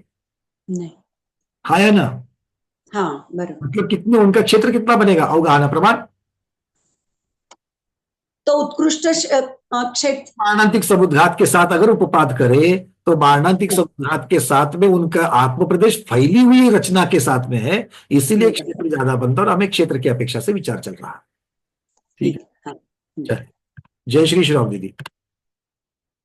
हाँ वंदना भैया जी, मेरा एक क्वेश्चन ये है कि आपने पीतल एशिया सौधर्म ईशान स्वर्ग तक बताई, लेकिन उनका जघन्य अंश सानत कुमार महेंद्र में भी पाया जाता है, तो उसको क्यों नहीं गिनते? देखो आचार्यों ने अलग अलग प्रकार से इसकी प्ररूपना करी है। तो मूल प्ररूपना जो अभी गोमटसार जीवकांड को लेकर के जो चल रहे हैं, उसको सौधर्म ईशान तक ही पीत माना है, और सौधर्म सानत कुमार महेंद्र से लेकर के जघन्य पद्म से लेकर के उन्होंने ले लिया है, तो उस अपेक्षा से हम लोग चल रहे हैं। तो जहां से माना, या देखो गणित के लिए डेढ़ राजू कहाँ पूर्ण होता है? सौधर्म ईशान में। सौधर्म ईशान तक। अगर मान लो उसके ऊपर के एक पटल में भी अगर पीतलेशिया मान ली तो एक पटल तक का अंतर कुछ ज्यादा हो जाएगा, ठीक है। किंतु उस प्रकार से गोमटसार जीवकांड में उन्होंने प्ररूपना नहीं रखी है, तो रखी तो उन्होंने सौधर्म ईशान के साथ में रखी। तो हम लोग उसी एक लैंडमार्क लेकर के चल रहे हैं, और जो आचार्य ऊपर सानत कुमार महेंद्र की अपेक्षा से लगते हैं, उनकी अपेक्षा से क्षेत्र ज्यादा बन जाएगा। क्योंकि सानत कुमार महेंद्र कहते ही अर्थ क्या होता है, फिर सानत कुमार महेंद्र के सारे डेढ़ राज्यों में आने वाले सारे पटल ले लो, ये होता है। तो इस तरीके से फिर भ्रांति पहुंच जाती है। तो यहाँ पर गोमटसार जीवकांड में पंडित जी रतनचंद्र मुख्तार वाली भी बात हो या फिर दूसरी भी हो, तो उन्होंने इस प्रकार से लिया है, इस कहते वक्त सौधर्म ईशान युगल तक ऐसा मान लिया। हो सकता है कि सूक्ष्मता, ये प्रधान कथन है, सूक्ष्मता से एक पटल और इस तरीके से ले लेना। भैया जी चलिए, वीके जैन जी। वंदना सर, अच्छा ये अपना मारणांतिक समुद्घात में शब्द आया कि अपने अगली पर्याय के उपवास स्थान का स्पर्श करके आते हैं। तो ये आते हैं शब्द में, जैसे कोई उस वक्त उसका मरण हो गया और आपने फरमाया कि भाई वहां के वहीं रह जाते हैं वे, हालांकि गाथा में तो नहीं पाया, पर ये आपने जैसे अभी प्रश्न पूछा तो उन्होंने बताया, और अपने मेरे पास में पंडित खूबचंद जी की टीका वाली किताब है, उसमें भी आते हैं शब्द लिखा हुआ था। तो मैंने कहा आते हैं शब्द से थोड़ा आपसे निराकरण ले लूं। ये सबसे पहली बात है, मारणांतिक समुद्घात को अलग देखना है, और मारणांतिक समुद्घात के साथ उपपाद होने की चर्चा और अलग है, दो अलग अलग है। मारणांतिक समुद्घात को क्या कहेंगे कि मरण के पूर्व अंतर मुहूर्त जीव के शरीर के आत्म प्रदेश निकल करके अपने नए उत्पन्न होने की जगह पर जाकर के उसको स्पर्श करके वापस आ जाते हैं। ये मारणांतिक समुद्घात का प्रधान कथन, वापस आ जाते हैं मतलब मारणांतिक समुद्घात पूर्ण करते हैं, एक अंतर मुहूर्त में अपने मूल शरीर में वापस आते हैं सारे के सारे आत्म प्रदेश, और फिर उसके अंतर्मूर्त के बाद में उसका मरण होता है। ठीक है। अब कभी कभी ये दूर क्षेत्र जब हो जाते हैं, बहुत दूर तक के जब क्षेत्र हो जाते हैं जन्म लेने के, तब ऐसा हो सकता है कि आत्म प्रदेश मारणांतिक समुद्घात करके वहां स्पर्श करने के लिए गए तो सही, अंतर्मूर्त तक वहां पर रहते भी है, किंतु वापस सारे के सारे समेट कर आने के पहले ही उनका आयु पूर्ण हो जाती है। अब आयु पूर्ण हो जाती है, फिर भी अंदर नहीं आ पाते हैं, मतलब कितना मिसमैच हो गया, आप सोच लो थोड़ा सा। क्योंकि सारे जहां पर जन्म लेना है वहां पर अगर हम लोग जाएंगे तो 3 समय के पहले वापस आ जाएंगे, ज्यादा से ज्यादा 3 समय लगेंगे, हाँ या ना? क्योंकि कितने मोड़े के साथ में आप मारणांतिक समुद्घात कर सकते हो? ज्यादा से ज्यादा 3 मोड़े, और 3 मोड़े का समय 3 समय, तो क्योंकि चौथे समय में तो उपपाद क्षेत्र पर पहुंच जाता है या फिर अपने मूल शरीर में पहुंच जाता है, मतलब 3 समय में अब 3 समय बाकी है वहां से वापस आने के लिए। क्योंकि जो वहां पर चिपके हुए हैं उनको शरीर में आने के लिए कितना समय लगेगा? ज्यादा से ज्यादा 3 समय लगेंगे, 3 समय। और उसके पहले ही आयु पूर्ण हो गई। आयु पूर्ण हो गई का अर्थ क्या हो गया? सारे के सारे आत्म प्रदेश वापस मूल शरीर में नहीं आ पाए, और वो आते नहीं, जब आयु पूर्ण हो जाएगी तो वो क्या करेंगे? वापस आके उसकी जगह पर वो नया उपपाद क्षेत्र जो है वहां चले, मतलब यहां से उल्टा जो चुंगम जहां पर खींचा गया था, तो दूसरे छोर से पहले छोर की तरफ आने की जगह पर पहला छोर जाकर के दूसरे छोर पे मिल जाता है। अर्थ ये हो गया। पर उसमें क्षेत्र बन गया, वो उपपाद क्षेत्र बन जाता है। और इसीलिए मारणांतिक समुद्घात के 2 भाग है, एक मारणांतिक समुद्घात की अपेक्षा से वर्णन, और दूसरा उपपाद की अपेक्षा से वर्णन। उपपाद में मारणांतिक समुद्घात का सिर्फ संदर्भ लिया गया है कि भाई उपपाद बिना मारणांतिक समुद्घात के भी कर सकते हैं, और किसी किसी का उपपाद जो है वो मारणांतिक समुद्घात के समय ही हो जाता। तो क्षेत्र तो उपपाद का मतलब जन्मने का क्षेत्र तो दोनों जगह बैठता है, तो कौन सा वाला ज्यादा है? तो मारणांतिक समुद्घात के समय जो उपपाद होता है उसका क्षेत्र ज्यादा हो जाता है।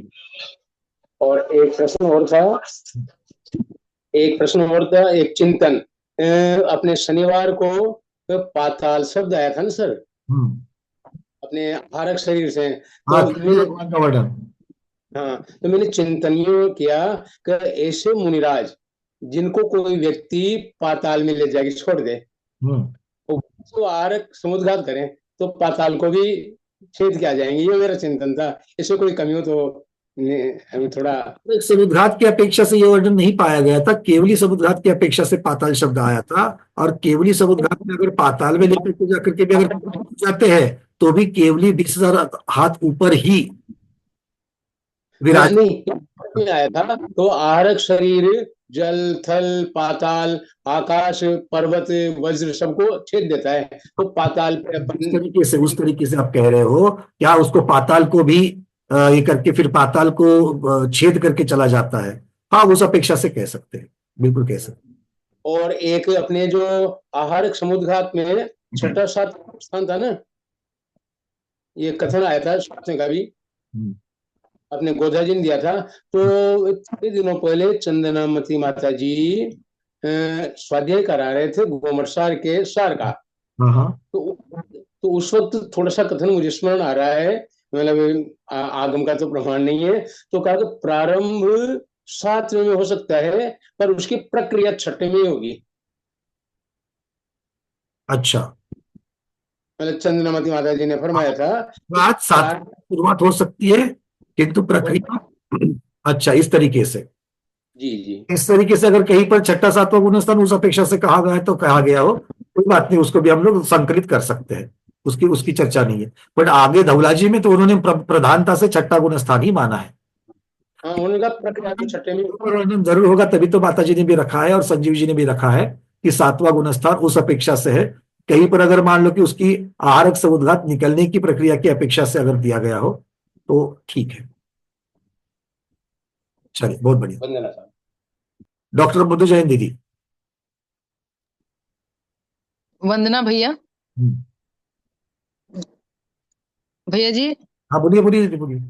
हाँ भैया जी, जो जीव मारणांतिक समुद्घात से अपने अगले जन्म के क्षेत्र को स्पर्श करके आया है, अब उसका अगर अगला भाव वो अच्छा नहीं है तो उसकी तो लेशा बिगड़ जाएगी, और इधर एक मुहूर्त में उसने मरना है, अब बिगड़ी लेशा से उसकी गति और बिगड़ जाएगी। क्योंकि इसके ऊपर चर्चा तो पिछले क्लासों में हमने कर ली है, ठीक है, आप उसके ऊपर ज्यादा नहीं, ये इस अवस्था में रहता ही नहीं है वो, कि वो उस चीज को उसको समझ ले, क्योंकि उसका ज्ञान मति ज्ञान है मुख्यता से, और मति ज्ञान इंद्रियों के द्वारा होता है, उस स्पर्श आत्म प्रदेशों के द्वारा कर रहा है। ठीक है, पिछले क्लास का इसका वर्णन हो चुका है, उसका उत्तर देख लेना आप प्लीज।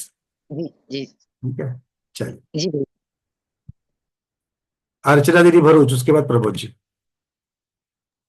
भैया जी, जो बिना मारणांतिक समुद्घात में उत्पात करने जाते हैं उनका अवगाहना प्रमाण ही आत्म प्रदेश निकल के जाते हैं। तो मारणांतिक समुद्घात में अभी मरण तो हुआ नहीं है, मतलब वो विग्रह गति में, पहली बात तो जो बोल रहे हैं, अब अवगाहना प्रमाण जो शरीर होता है वो विग्रह गति में होता है, लेकिन मारणांतिक समुद्रघात में तो अभी मरण हुआ नहीं है। तो जब शरीर के सारे प्रदेश वहां से वापस आ जाएंगे और फिर मरण होगा, तब विग्रह गति होगी क्या? देखो, विग्रह गति दो जगह पर शब्द आता है, एक मोड़े वाली गति को विग्रह गति कहते हैं, और दूसरा जब जीव अपने शरीर को छोड़ करके नए उपपाद क्षेत्र पर जाता है, वो जो गमन होता है उस गमन को भी विग्रह गति कहा है। वैसे विग्रह शब्द का अर्थ यही होता है कि जो नया शरीर धारण करने के लिए गति की जाती है वो विग्रह गति, इस प्रकार से उसका सर्वासिद्धि में उत्तर आ गया है। एक तो मोड़े वाले गति को भी कहते हैं, या नया शरीर धारण करने के लिए जो आत्मा गमन करता है उसको भी विग्रह गति कहते हैं। तो अब ये शब्द कहां पर किस अपेक्षा से आया है उसको देखता है। नया शरीर धारण करने के लिए जब जाएगा तो वो उपपाद की अपेक्षा से विग्रह गति कहलाएगी। मारणांतिक समुद्घात में विग्रह गति शब्द आएगा तो वहां पर तो मरण अभी तक पूर्ण नहीं हुआ है, तो वहां पर मोड़े वाली गति से मारणांतिक समुद्घात कर रहा है, इस अपेक्षा से शब्द को लगा लेना। अच्छा, मतलब उसमें अभी मृत्यु हुई नहीं है, इसलिए उसके आत्म प्रदेश मरण से जहां तक जाके टच करके आ रहे हैं वो एरिया लेके विग्रह गति उसको बोल रहे हैं इसमें, ऐसा ना? बिल्कुल, वो मोड़े वाली गति से जा रहे हैं इसलिए उसको विग्रह गति कह रहे हैं। अच्छा, मोड़े वाली गति से जा रहा है इसलिए विग्रह बोल रहे हैं, वैसे मरण वाली स्थिति वाली विग्रह गति नहीं है। हाँ, वापस आएंगे। और सब लोग एक बार एक शब्द को अच्छी तरीके से जान लेना, जाते आते आते जाते, इसका मतलब ये नहीं है कि रास्ता बना है उसके बीच में गाड़ियां जा रही है, नहीं। आत्म प्रदेश गाड़ी के जैसे आते जाते नहीं है। तो एक जैसे च्युइंगम का, तो च्युइंगम को आप जैसे फैलाते हो तो उसके आत्म प्रदेश फैल गए हैं, सारे के सारा आत्म प्रदेश जाकर के स्पर्श नहीं करेंगे, वहां पर स्पर्श करने वाले आत्म प्रदेश कुछ होंगे, उसके बाद में बिना स्पर्श किए वाले आत्म प्रदेशों की लाइन पूरे मूल शरीर तक रहेगी। मतलब वो इलास्टिक जैसे हो जाएगा ना, इलास्टिक को तान दीजिए तो एक जगह पे स्टिक कर दीजिए और तान दीजिए, फिर छोड़ दीजिए तो वापस आ जाएगी। दोनों उदाहरण देता हूं, सबकी भ्रांतियां क्लियर हो जाएगी। दो अवस्थाएं में बता रहा हूं। यहां से अयोध्या को जाकर के हमको अयोध्या को स्पर्श करना है, हमको अयोध्या को चलो अयोध्या की बात छोड़ दो, अभिषेक की कर लेते, थोड़ा सा छोटा वाला कर देते हैं। मंच पर श्री जी का अभिषेक हो रहा है, ठीक है, और श्री जी के अभिषेक को जो कर रहे हैं, शांति धारा जो कर रहे हैं अभिषेक में, तो वो एक शांति धारा कर रहे हैं और पीछे कम से कम 10 लोग हैं। ये 10 लोग एक दूसरे को हाथ लगा करके खड़े हैं, 10 लोग एक दूसरे को हाथ लगा करके खड़े हैं। तो जो 10वां व्यक्ति है वो 10वां व्यक्ति शांति धारा कर रहा है कि नहीं कर रहा है? कर रहा है। तो दूसरों के स्पर्श के माध्यम से कर रहा है। वो साक्षात वहां गया है क्या? भगवान की श्री जी के 1 नंबर पर गया है क्या? वो नहीं, किंतु शांति धारा कर रहा है। कैसे कर रहा है? स्पर्श के माध्यम से कर रहा है, ठीक है। ये पहली अवस्था। अब दूसरी अवस्था कौन सी है? दूसरी अवस्था में 1 नंबर वाला नहीं, एक पहले से वहां पर एक ही जीव है, वो 10 लोगों का एक समूह बना हुआ है, वो समूह में से एक निकला, जाकर के शांति धारा करके वापस आ गया, फिर दूसरा चला गया, फिर तीसरा चला गया, फिर चौथा चला गया, फिर 5वां, ऐसे एक पश्चात एक 10 लोगों ने जाकर के शांति धारा करी। किंतु यहां पर एक दूसरे का स्पर्श था क्या? नहीं। एट ए टाइम कितने, एक ही आदमी शांति धारा कर रहा था, किंतु 10 लोगों ने शांति धारा यहां भी करी है और 10 लोगों ने शांति धारा पहले उदाहरण में भी करी। बात समझ में आ गई? तो मारणांतिक समुद्घात में अब इन 10 जीवों को, 10 लोगों को 10 आत्म प्रदेश कहे, तो मारणांतिक समुद्घात पहली वाली जो अवस्था हमने बताई थी, एक दूसरे को स्पर्श करके खड़े हैं, तो साक्षात शांति धारा कौन कर रहा है? साक्षात उपपादक क्षेत्र को स्पर्श कौन कर रहा है? तो जो आगे वाले आत्म प्रदेशों का समूह है वो सिर्फ वहां पर स्पर्श कर रहा है, बाकी के आत्म प्रदेश उनको लग लग लग लग लग करके पूरी की पूरी चेन बना करके मूल शरीर तक लगे हुए हैं। जी जाते आते जाते आते जाते आते ऐसा मत कहना कि जाते और आते हैं। इसका अर्थ ये नहीं होता है जैसे दूसरे उदाहरण में था, हर कोई गया और आया, हर कोई गया और आया, ऐसे नहीं होता है। तो आत्म प्रदेश मारणांतिक समुद्घात हो या कोई, क्यों? क्योंकि नहीं तो अखंडता बनी नहीं रहेगी जीव की। जीव अखंड है और एक ही है, एक जीव के एक जीव अखंड एक है। इसका मतलब है आत्म प्रदेश वो 10 मिलकर के एक ही जीव है और ये 10 उसके आत्म प्रदेश है जो एक दूसरे को लगे हुए। कहां से कहां तक लगे हैं? मरण के शरीर, मरण करने वाले शरीर से लेकर के उपपादक क्षेत्र तक लगे हुए। ठीक है, क्लियर है? सबको क्लियर है? जी मारणांतिक तो मतलब आते मतलब 1 से 100 नंबर के पहले टच किए, फिर 101 से लेकर के 200 नंबर के फिर 5 सेकंड के बाद जाकर के टच किए, ऐसा नहीं होता है। जो स्पर्श कर रहे हो कर रहे हैं, बाकी के एक दूसरे को स्पर्श करके वहां तक आए, क्योंकि जो फैल गए हैं। अब च्युइंगम का भी उदाहरण ले लो, उसके अंदर जो परमाणु है, जो परमाणु मेरे इस उंगली के पास है और मैंने खींच लिया, तो कुछ परमाणु इस छोर की अपेक्षा से, इस एंड की अपेक्षा से भी दूसरे हाथ में है, और उसके बीच में जितना भी च्युइंगम लगा हुआ है जो खींचा गया है उसके अंदर भी तो परमाणु है। तो यहां वाले परमाणु यहां तक आए क्या? जो आ गए सो आ गए, सारे आए क्या? नहीं आए, वो एक दूसरे को स्पर्श करके। बस बिल्कुल इसी प्रकार से मारणांतिक समुद्घात को समझना। मारणांतिक ही नहीं, वेदना समुद्घात में भी औषधि को स्पर्श करने की बात भी इसी प्रकार से है। जी ठीक है? भैया जी, लेकिन बस मतलब अभी मरण नहीं हुआ, इसके बाद मरण होगा तो विग्रह गति में जाएगा ना जी? मरण कब होगा? मारणांतिक, अकेले मारणांतिक समुद्घात को लेंगे तो मरण कब होगा? जब अंतर मुहूर्त में के बाद सब अंदर चले आएंगे, जो खिंचाव था वो खिंचाव पूर्ण कर देंगे, उसके बाद मरण होगा। या फिर आयु पूर्ण होते ही मरण हो जाएगा, और मरण होते ही ये दूसरा जो छोर खींचा गया था उसको ना खींचते हुए ये इधर का जो पहले वाला मरण वाला जो छोर है वो जाकर के उपपाद क्षेत्र में समा जाएगा। तो भैया जी मुझे वही नहीं समझ में आ रहा था, इसमें विग्रह गति नहीं आएगी क्या? ये बस ये समझ में नहीं आ रहा। विग्रह गति का अर्थ क्या कर रहे हो आप? विग्रह गति नहीं आएगी मतलब उपपाद, मतलब जैसे अपन नॉर्मल विग्रह गति में क्या बोलते, जीव मरा, उसके आत्म प्रदेश निकले और जाके मरण स्थान में पहुंचता है 3 समय, मैक्सिमम 3 समय में। ऐसे इसमें बोल रहे, इसमें मेरे को ये मरण के पश्चात की बात है ना, ये मरण के पश्चात। तो इसमें ही मतलब जैसे आत्म प्रदेश अंतर मुहूर्त के अंदर वापस आ गए, सब छोड़ो, फिर जैसे भी सब छोड़ दो। मैंने इसके पहले 2 व्याख्या आपको बताई थी। अब जितना मैं तो आप मेरे दिमाग में जो पहले भरा हुआ जो कंफ्यूजन है उसको निकाल दो, नहीं तो फिर कोई मतलब नहीं होगा। मैंने आपको 2 चीजें बताई, विग्रह शब्द के 2 अर्थ बताए। एक, नए शरीर को धारण करने के लिए जो आत्मा का गमन होता है उसे विग्रह गति कहते हैं। तो नए शरीर को धारण करने के लिए ये शब्द कब आएंगे? जब पहले का मरण होगा तभी तो आएंगे, उसके बिना आएंगे क्या? नहीं। अच्छा, दूसरा, बिना दूसरे कारण के, मतलब अब ये जब पहली परिस्थिति नहीं है कि मरण नहीं हुआ है तब भी विग्रह गति बनती है। कैसे बनती है? तो वहां पर आत्म प्रदेश मोड़े की अपेक्षा से फैल जाना मारणांतिक समुद्घात में, क्योंकि यहां पर मरण हुआ है क्या? मरण नहीं हुआ है। नया जीव के आत्म प्रदेश बाहर नया शरीर धारण करने के लिए निकले हैं क्या? नहीं निकले हैं, तो भी शब्द विग्रह गति आ रहा है। क्यों? क्योंकि वहां पर वो मोड़े वाली गति है, इसीलिए विग्रह शब्द का अर्थ मोड़े वाली गति करके किया है। आगे समझ में बात? एक विग्रह एकांत मत लेना कि हमेशा विग्रह गति का अर्थ नए शरीर को धारण करने के लिए जो गति होती है वो विग्रह गति है, नहीं।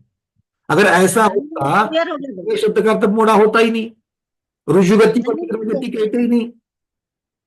जी क्लियर हो गया अभी। हाँ, तो जो जीव रुजु गति से नया शरीर धारण करने के लिए जाते हैं वो भी तो विग्रह गति है कि नहीं है, बिना मोड़े वाली।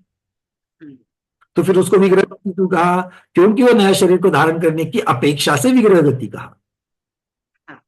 ठीक है, सर्वा स्थिति पे बड़ा सुंदर इसको क्लियर किया। चलिए, कुसुम दीदी कलकत्ता, आज नई गाथा को बोल करके ही जाना है, 4 बजे छोड़ूंगा आपको। वंदना भैया जी, वो क्या मेरे को सुनने में मिस्टेक हुई है कि क्या थोड़ा सा ये आपने कहा था मारणांतिक समुद्घात के समय उपवाद क्षेत्र कम होता है। नहीं नहीं नहीं, हाँ, ये क्या गलती है? मेरे को लगा, मेरे को सुनने में कोई गड़बड़ हो गई। अब देखो, उपपाद करने वाले 2 प्रकार के जीव। हाँ, एक मारणांतिक समुद्घात के बिना उपपाद करते हैं, हाँ, मतलब नया शरीर धारण करते हैं। हाँ, और कोई मारणांतिक समुद्घात करके उपपाद करते हैं, अर्थात नया शरीर धारण करते हैं। मतलब उनके मारणांतिक समुद्घात की अपेक्षा से पहले थे, किंतु समय के वही उस वापस आने के पहले ही आयु पूर्ण हो गई। हाँ, बस यही समझना था, ये चीज मेरे को पकड़ में आ रही कि इस अपेक्षा से ही है क्योंकि इस उनके अपेक्षा पहले से। आयु पूर्ण हो। ठीक जो उपपाद मारणांतिक समुद्घात के साथ में होता है उसका क्षेत्र ज्यादा बनता है, ठीक ठीक। इसकी तुलना में जो बिना मारणांतिक के। अब उसमें भी मारणांतिक समुद्घात जब होता है तब 2 प्रकार का होता है, एक रुजुगति के साथ होता है और एक मोड़े वाले के साथ होता है। तो यहाँ रुजुगति वाले को नहीं लेना, यहाँ मोड़े वाले को लेना है। तो जो जीव मारणांतिक समुद्घात मोड़े के साथ में कर करके उपप्राप्त करते हैं उनका क्षेत्र ज्यादा बनता हाँ, वो नेचुरल वो तो ठीक है। ये उसका सार बन गया। हाँ, ठीक। अरे बाकी के हाथ कहाँ चले गए? 3-4 हाथ थे। वंदना भैया जी, आवाज आ रही है कि भैया जी? मेरा प्रश्न ये था कि जो हम बोल रहे हैं कि आत्मा प्रदेश जिस रास्ते से मारणांतिक करते हुए वहां स्पर्श करते हैं, तो क्या ये जो मार्ग बन रहा है इसी रास्ते से वो मरण करके वहां जाएगा? बिल्कुल, क्योंकि पहला मार्ग किस अपेक्षा से बना? उपपाद क्षेत्र, मतलब जहां पर नया शरीर धारण करना है उस उपपाद क्षेत्र की अपेक्षा से बना। हाँ, बराबर है, मतलब तो मरण भी इसी रास्ते से होगा उसका, यदि वो आत्मा प्रदेश अंदर आ गए फिर भी वो उसी रास्ते से भी जाएगा। बिल्कुल ठीक। अगर मान लीजिए सूक्ष्मता से देख, प्रधान कथन तो यही है, सूक्ष्मता से देखा जाए कि उस अंतर मुहूर्त में उसको यहां से वहां शिफ्ट कर दिए, यहां से वहां शिफ्ट हो गया तो वो जितना फर्क पड़ेगा उतना। हाँ, ठीक है, यानी मार्ग प्रशस्त हो गया उसका, वो प्रशस्त क्यों हो गया? वैसे सारे समझना है उस मार्ग पर चलने वाले, तो प्रशस्त शब्द का अर्थ क्या कहते हैं आप? उसके ऊपर है, प्रशस्त नहीं है, प्रशस्त मैं ऐसा कह रही हूँ कि यानी वो उसी मार्ग से जाना ये निश्चित हो गया है उसका, यानी निश्चित की अपेक्षा, मरण करके उसी रास्ते से जाएगा उस अपेक्षा से। निश्चित की अपेक्षा। ठीक है, चलो। हाँ भाई, और कोई प्रश्न? तो बहुत 3-4 और हाथ ऊपर उठे थे। डॉक्टर मैना दीदी, मुझे आपका हाथ ही नहीं दिख रहा है। रेज हैंड रेज का बटन दबाइए, आज देखते हैं आपके पास है कि नहीं हैंड रेज का बटन। हाँ, है, बोलो। नहीं, मारणांतिक समुद्घात में कह रहे अवगाहना प्रमाण रहेगा क्षेत्र, तो वो डिस्टेंस जो जाएगा वो डिस्टेंस नहीं काउंट होगी क्या उसमें?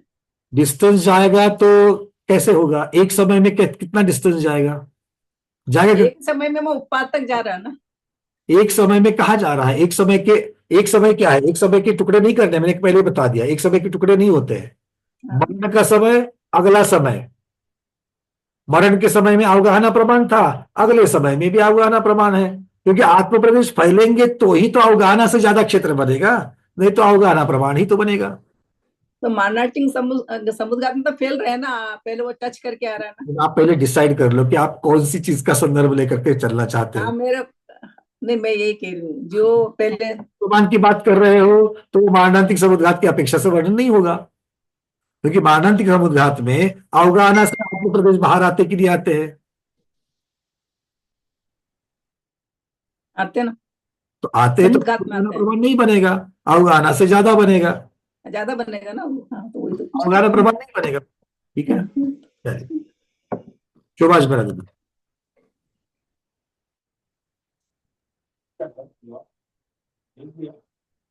सर, आप जो पीडीएफ भेजते हैं तो उसकी हर एक इसकी प्रिंट आउट निकालना जरूरी है क्या? आप बाद में पूरा देंगे? मैं कभी नहीं कहूंगा कि उसकी प्रिंट आउट निकालो, किंतु पीडीएफ से ही पढ़ना है।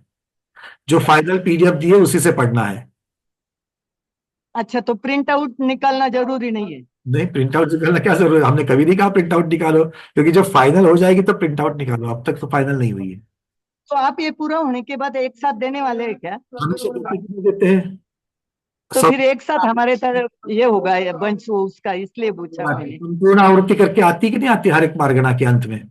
हाँ, तो बस वही इसकी भी मिल जाएगी। अच्छा, ठीक है, वो हो रही है, हमारे डॉक्टर मधु दीदी तो उसको चेक करेगी, चेक कर रही है वो, और चेक होते ही आपको मिल जाएगी। ठीक है, चलिए।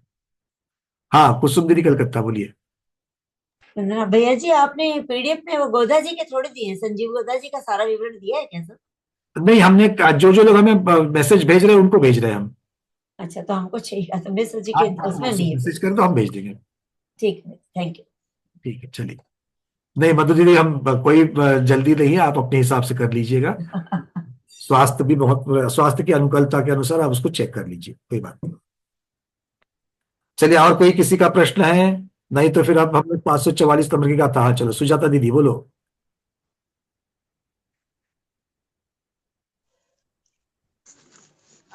अनुपूर्वा म्हणजे काय? अनुपूर्वा अनुपूर्वा नहीं होता, अनुपूर्वी होता है। अनुपूर्वी हाँ, अनुपूर्वी। अनुपूर्वी गत्यानुपूर्वी नाम की एक कर्म प्रकृति है कि नहीं है, नाम कर्म की। हाँ हाँ सर्वसिद्धि आप हमारे साथ पढ़िए कि नहीं आपने? हाँ 8वां अध्याय नाम कर्म के भेद, उसमें अनुपूर्वी। अनुपूर्वी का अर्थ क्या होता है कि जीव जब एक शरीर को छोड़ करके दूसरे शरीर को धारण करने के लिए जब निकलता है, तब आत्म प्रदेशों का आकार कौन सी कर्म प्रकृति की अपेक्षा से बनता है? तो गत्यानुपूर्वी कर्म प्रकृति की अपेक्षा से बढ़ता है। ठीक है, और इसके 4 भेद होते हैं, मनुष्य गत्यानुपूर्वी, देव गत्यानुपूर्वी, इस प्रकार से होता है। तो गत्यानुपूर्वी में गति शब्द किसके साथ लगता है? जिस गति में जा रहे हैं उस गति के। और अनुपूर्वी किसके साथ लगता है? अनुपूर्वी पहले जो आकार धारण किया था उसकी अपेक्षा से।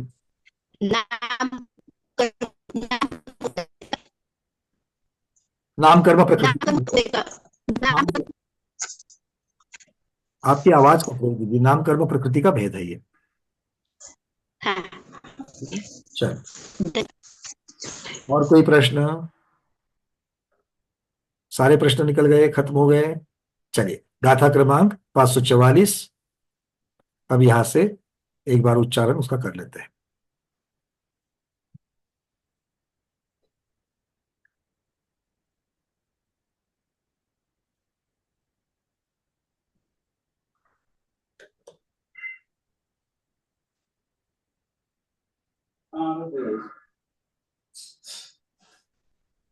ये वही रखो, उस पर आज गोलियां लाओ तो। मरदि असंख्ये जदिमं तस्सा संखाय विद्महे होन्ति तस्सा संखं दूरे उपवादे तस्सखु असंखम्। मरदि असंख्ये जदिमं तस्सा संखाय विग्रहे होन्ति। अब ये उदाहरण के द्वारा बताया जा रहा है कि सौधर्म ईशान स्वर्ग। देखो, क्षेत्र कैसे निकालेंगे? तो एक जीव का जो क्षेत्र बनेगा वो एक जीव की अपेक्षा से उपपाद क्षेत्र बनेगा, हाँ या ना? और नाना जीवों की अपेक्षा से जब देखेंगे तो जितने जीव उतने समय में मारणांतिक समुद्घात या करके उपपाद करने वाले हैं, तो उतने जीवों को अगर लोग इकट्ठा करेंगे तो क्यूमुलेटिव उनका बनेगा। मतलब अगर मुझे टोटल क्षेत्र निकालना है तो टोटल जीवों की संख्या जो दूर मारणांतिक समुद्घात मोड़े के साथ करके उपपाद कर रहे हैं उनको पहले निकालना पड़ेगा कि नहीं निकालना पड़ेगा? संख्या को निकालना पड़ेगा, क्योंकि एक जीव की अवगाहना से गुणाकार कर लोगे तो उसको उतना क्षेत्र, क्योंकि यह एक जीव का जितना क्षेत्र बना है और फिर बाकियों का कितना क्षेत्र बना है उसकी अपेक्षा से भी वो क्यूमुलेटिव बन जाएगा। तो इसलिए संख्या महत्वपूर्ण है। तो आचार्य भगवान यहां पर संख्या बता रहे हैं कि कितने जीव ऐसे हैं कि जिनकी अपेक्षा से उपपाद उत्कृष्ट बनता है, ज्यादा क्षेत्र बनता है उपपाद का। तो उपपाद का क्षेत्र निकालने के लिए जो जो जीव जिम्मेदार है उनकी संख्या कितनी है ये पहले यहां पर बताया जा रहा है। तो जीव कितने हैं? तो आचार्य भगवान कहते हैं कि सौधर्म ईशान स्वर्ग में, सौधर्म ईशान स्वर्ग में जितने देव है, क्या है? जितने देव है, जितनी देव की संख्या है, कितने देव है सौधर्म ईशान स्वर्ग में? असंख्यात है। उसका असंख्यातवा भाग प्रमाण, कौन सा असंख्यात है? ये पल्य का असंख्यातवा भाग। तो असंख्यातवा भाग प्रमाण जीव प्रति समय मरण करते हैं। मतलब एक संख्या आपको मिल गई कि नहीं मिल गई? मरण करने वाले जीवों की संख्या मिल गई कि आपको? अरे हाँ या ना, अभी तो बताइए। जितने सौधर्म ईशान स्वर्ग में देव, 31 पटलों में जितने देव है, उस देव की संख्या का असंख्यातवा भाग। प्रति समय देव मरते, कहां मरते हैं? सौधर्म ईशान स्वर्ग में मरते हैं। अच्छा, मरने की अपेक्षा से सोच रहे हो? अरे पहले जाना है, जाने के बाद पल्लियों की आयु लेनी है और उसके बाद मरने की। अभी क्यों टेंशन मत लो, संख्या बता रहे हैं, हमारे बाप के मरण की बात नहीं हो रही है। अच्छा, प्रति समय इतने मरते हैं सोच करके ही पहले अरे बाप रे क्यों जाना है फिर वहां पर, प्रति समय तो इतने मर रहे हैं। हाँ, नहीं ऐसा नहीं है, अपनी अपनी आयु पूर्ण करके मरते हैं। तो सौधर्म ईशान स्वर्ग में मान लो 1000 जीव है उदाहरण के लिए, और असंख्यातवा भाग अगर मान लो 10, असंख्यातवा भाग को अगर हम 10 मानेंगे तो 1000 जीवों में से, देवों में से प्रति समय कितने मरेंगे? 100 मरेंगे। ठीक है, ये उदाहरण के लिए, अंक संदृष्टि को समझने के लिए। अब ये मत समझना अरे भैया प्रति समय अगर 100 मरते तो 10 समय में सारे देव खत्म हो जाएंगे, ऐसा तो नहीं लग रहा है, नहीं ना? हाँ, वहां उत्पन्न भी होते हैं। ठीक है, तो सौधर्म ईशान स्वर्गों में जितने देव है उतने देवों की संख्या का असंख्यातवा भाग प्रमाण जो देव है, जो एक संख्या आएगी, उस संख्या प्रति समय मरने वाले देवों की संख्या है। अच्छा, उसका तस्सा संख्या म्हणजे असंख्या भाग जो है उसका असंख्यातवा बहुभाग, असंख्यात बहुभाग, असंख्यातवा नहीं, असंख्यात बहुभाग, मतलब जितने जीव आए थे, जितने जीव मरण करते हैं उनमें से बहुभाग, ज्यादातर जीव क्या करते हैं? मोड़े वाली गति से जाते हैं, विग्रह करने ले, विग्रह होती, क्या करते हैं वो? मतलब सौधर्म ईशान स्वर्गों में जितने जीव प्रति समय मरते हैं उसमें से ज्यादातर जीव मोड़े वाली गति को धारण करके मरते हैं। ठीक है, अच्छा, वो मोड़े वाले जितने करते हैं, मोड़ा लेकर के जो आकर के हमारे पास जो संख्या आ गई, बहुभाग की संख्या जो आ गई, उसके भी असंख्यात बहुभाग जो है वो उत्पन्न होने वाले होते, मतलब उपपाद होते हैं। तो आचार्य भगवान इसको कह रहे हैं आगे, जो नीचे चार्ट में दिया गया है, इसका जो विशेषार्थ है उस विशेषार्थ में कल आएंगे। तो समझने वाली बात आज मैं ज्यादा नहीं लूंगा, इतना ही आप लोगों को चिंतन करके छोड़ रहा हूं कि आचार्य भगवान यहां पर हमें उपपाद का क्षेत्र निकालने की जो चर्चा है, उस उपपाद क्षेत्र में पहले हमें उपपाद का क्षेत्र निकालने के लिए कितने जीवों की अपेक्षा से वो उपपाद क्षेत्र बनने वाला है उसकी चर्चा करेंगे। तो वो संख्या कैसे निकलती है? तो वो संख्या सौधर्म ईशान स्वर्ग के देवों की संख्या की अपेक्षा से। ये मत सोचना कि सौधर्म ईशान ही क्यों ले लिया, नारकियों को क्यों नहीं लिया, मनुष्यों को क्यों नहीं लिया, नहीं, ये एक सिर्फ संख्या को निकालने के लिए, चूंकि वो संख्या का संबंध उनसे है, वो संख्या उस प्रकार से बनती है, इसलिए। ठीक है, जैसे अगर मुझे 60 रुपए, 60 संख्या बतानी है, 60 संख्या क्या होती है? तो बोले फल्टर में 1 लीटर में दूध, 1 लीटर दूध की जो कीमत है वो वाला 60। क्या कह रहे? फल्टर नगरी में 1 लीटर दूध की जो संख्या है, जो कीमत है, वो 60। अब इसमें 60 संख्या का सिर्फ उदाहरण के लिए फल्टन के साथ या दूध के साथ में संबंध बना कि नहीं बना? अब इस 60 का आगे क्या करते हैं? उसके साथ में उस दूध का, उस गाय का, वो ग्वाले का, वो फल्टन का कोई संबंध है क्या? नहीं है। बात समझ में आ रही है? बस वो एक संख्या की अपेक्षा से आगे कथन करेंगे। तो सौधर्म ईशान स्वर्ग में जितने जीव प्रति समय मरते हैं उस जीवों में से बहुभाग जीव जो है, वो बहुभाग जीव मोड़े वाली गति से उपपाद क्षेत्र बनाते हैं, और उनमें भी बहुत ज्यादा से ज्यादा जीव जो है वो मारणांतिक समुद्घात करते हैं। उस मारणांतिक समुद्घात करने वाले जीवों में भी उसका असंख्यातवा भाग प्रमाण जो है वो दूर क्षेत्र में करते हैं, और जो दूर क्षेत्र में करते हैं उनके भी असंख्यातवे भाग प्रमाण अपनी आयु पूर्ण ना होने, अपनी आयु पूर्ण होने से होने के वापस मारणांतिक समुद्घात पूर्ण करने से पहले आयु को पूर्ण करते हैं, और इसलिए उनका उपपाद क्षेत्र बनता है। तो इस अपेक्षा से उन्होंने संख्या बताई है।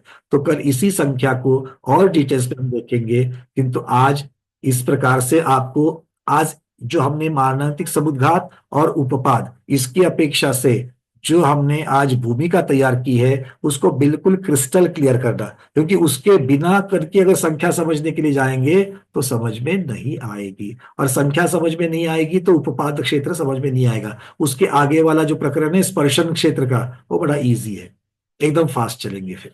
ठीक है, तो पहले इसको, क्योंकि वर्तमान क्षेत्र जिसके समझ में नहीं आता है उसको त्रैकालिक क्षेत्र समझ में आएगा क्या? नहीं, त्रैकालिक क्षेत्र मतलब ही स्पर्शन है। तो आज के स्वाध्याय में इतना ही। आज के स्वाध्याय को गुरुओं के श्री चरणों में बारंबार नमोस्तु वंदनामि इच्छाकार करते हुए यही पर समापन करते हैं। जैनम जयतु शासनम, जैनम जयतु शासनम, जैनम।